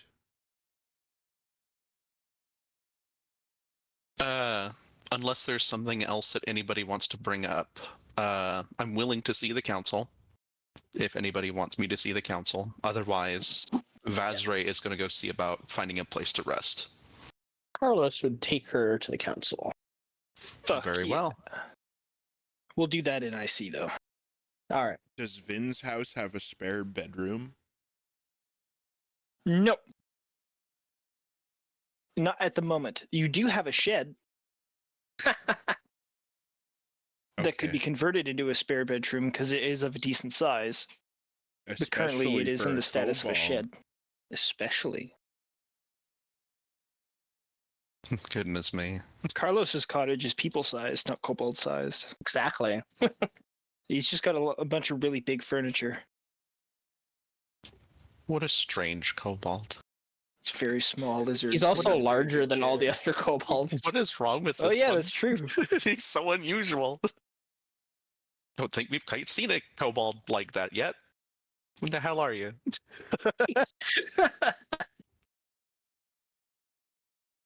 A Certainly no stranger in the kobold same I've skin. ever seen. The council can Oh, wait. man. Allow her to recuperate, Mr. Carlos. Well, I guess it's up to her. The sooner she sees the council, the sooner that we can ensure accommodations for her fellows. I will say that it is like midday, so it is very like the council might not be meeting at this exact moment, but it is the middle of the day and they can be summoned. Yeah. I'm willing to speak with them now if they're willing. Summon the it's- council. We might as well get established. You just survived Summon a shipwreck. the Go elector talk counts. to the town council. Yes. It's been 3 days. It's been 3 days at sea. I don't think I can take it anymore. I'm used to being next to a lake, not a freaking ocean. I'm so glad we have night. Again. Again. All right. Well, this is a pretty good point to end it, and then we'll, like I said, we'll pick up the council meeting in IC. So Mr. I can't remember if I pointed out the production numbers, but in terms of food, Port Horizon has a vast excess of food sources. As I said, fishing is pretty crazy in terms of the amount of fish you guys pull out of the sea. Well, you also have 1,800 hectares of wetland and plain and sort of grassland that is populated with rice and grains. I do not fuck with metric. So what you're telling me is welcome to the rice fields, motherfucker. Well, rice fields, yeah, wild oats and barley and shit like that. I don't know if is hectare not a imperial thing? Hectare is metric. We use acres. Okay, it's okay. It might be It's okay. icy worthy. hang on, it's fucking. No, we can retarded. continue. Oh no, they're More getting out D&D. they're getting out the More measuring stick. D&D. So you have over 4,500 acres of land that has been discovered and is being harvested for grains and shit. You also have like wild boar, which are being processed down to 120 pounds of meat each, and then whatever fowl and small game that comes in is also another decent amount of 2 pounds per small animal. So you guys are bringing in a shitload of like meat, grains, fish, fruit. Holy shit. Oh yeah, this place is pretty damn good. It's And the a only real bountiful- predators on It's the a island. goddamn ranch. What the Yeah, hell? the only predators that you guys remotely have to worry about or other competition is those weird monkeys. And the trolls. No, the trolls are dead. Oh. There well, were only 2 of them apparently, and we there were killed 2 them. trolls, good and to Isaac know. killed the other. I didn't know there were only 2. Oh yeah, well, I mean, nobody. I'm sad. I can't go Nobody troll in the hunting. 4 months that they have been here has found another troll. Isaac killed seemingly killed the only one. Well, Damn it. I guess it's something to consider that despite killing everything that you know of on the surface, maybe we should consider thinking about what happens below us. I will point out, both to specifically Mr. Stormwind, but I guess to the rest of the party, like the whole island hasn't been explored. It's a big fucking island, and you guys have been busy. So there might be Look, other I monsters. I want to do some exploration and some fighting. Or rather, Isaac wants to do some exploration and fighting. So Isaac chose Once this to- construction is done. Oh, 100%. Have I got some fun for you? We gotta find some wildlife and see if we need to beat it up. What the fuck? I'm gonna find the biggest, strongest thing on this island. I'm gonna beat it to death with my bare hand. What the shit? Isaac founds the first ever Sanctuary Fight Club. He is Conan incarnate. I'm getting bored. Where's the Colosseum? Oh damn. The Tarvians had it right. No, the Colosseum would be PTSD for Isaac. That would be PTSD. That Oh would be- yeah, that's right. Bad Yeah, that things would- happened in a Colosseum. Bad things happen. Yeah, everyone almost died pretty horribly. That was PTSD. We will not be building a coliseum. Never again. So 54 kobolds times 4 is 116 pounds of food. So currently, per day, this colony now consumes 2,916 pounds of food. Are you taking that into consideration that they're also small size? Yeah. They might need to only take half. I'm taking that into consideration. Okay. What does that Hopefully that's not too mean, bad. though? Like, what does that mean for us? Consider that you don't have to worry about it right now, but consider the fact that people require resources to exist, and so there is a certain capacity that one's production can sustain. I think it's more the question of do we have the upkeep? Oh yeah, you got the upkeep right now. You're fine Okay. right now. Yeah, that's probably fine then. Like I said, between the fishing, the meat, the fruit, and the grains, you're fine. But most of the workforce is now becoming dedicated to food production. All right. Yeah. But well, most of it already 54 was. new bodies to help. It's true. Yes. Yeah, do It's- any oh, of honey. And those- most of them are villagers, so they know how to do villager stuff, which is amazing. Because I think most of our people have been soldiers, right, for the most part. The entirety of the population of Port Horizon, minus I think like 8 people, are soldiers. There That's we go. awesome. We needed villagers. Yeah, and you now have like roughly 60 peasants, another 8 kobold militia, Wow. and another couple of sailors. I have a question. Hello. So are the kobolds? I was reading on the thing that you sent about the strongholds and whatever. I think the guild hall has enough sleeping accommodations for like 50 people.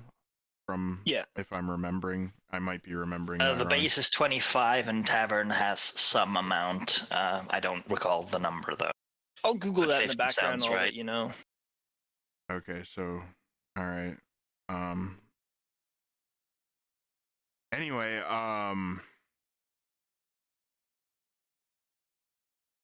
yeah, okay. The people are the kobolds. Vin has been like, hey, if you want a place to stay once this is built, he'll put you up for a while if you help build it. How is that affecting like the build speed or anything? Or the cost? Yeah, you're almost completed month 2. It'll still effectively take you the full month, but the full 3rd month, but it's mostly because of not a full month of construction, but the full month to be like ready for operation. So instead of having to worry about setting up, it'll be like by the end of the 3rd month, you'll be ready to open. Okay. With food, with shit, with as many supplies as you want, as you're able to procure at this moment in time. You will have everything ready to go. Grand opening end of month 3. Did it offset the cost at all, having all these new workers, however many there are? It would make it more expensive, if anything, because these workers are now being put into an economy where they're going to be needing to have some kind of money. I mean, these peasants can work with barter too. Like, But it doesn't. they're working for free. For food. Yeah, for food. Right, we're never working mind. for Yeah, food. yeah. That's right. They are working for food. We need to eat. Yeah. So yeah, it wouldn't alter your cost one way or another. Okay. Yeah, so long as we got some food right now, I think that's what most people are more concerned about right now. We can figure out the rest later, because if we can just get food, we'll be fine. It doesn't fuck with the cost, it fucks with the timeline. But instead, like I said, you're gonna have everything absolutely ready to go just because you're close to the end of the month now. So by the time they start helping, yeah, you'll be good. So it'll be like, Okay, I didn't know it would take another month to get things set up, but I'm glad it doesn't. this wasn't going to take another month, but it's like the background shit. You'll have everything set up. You'll have it all ready to go of your own volition. I have another question. I have another answer. I have the gold medal I was awarded from NanCon. Okay. Remember that? Yeah. About how much is that worth? That's a very good question. In this economy, it's worth shit. Yeah, I mean, Worth the gold it's made out of. pretty much. How many? I don't think I told you how many pounds it was worth. I understand that. Just give me a second to answer the question because I have to do some thinking now. Okay. I'm just getting kind of sleepy, sorry. No, that's fine. If you can find somebody who is able to, or who's willing to buy it, you could reasonably expect 50 gold pieces to be a fair offer. Oh, wow. Okay. I'll probably just keep the souvenir then.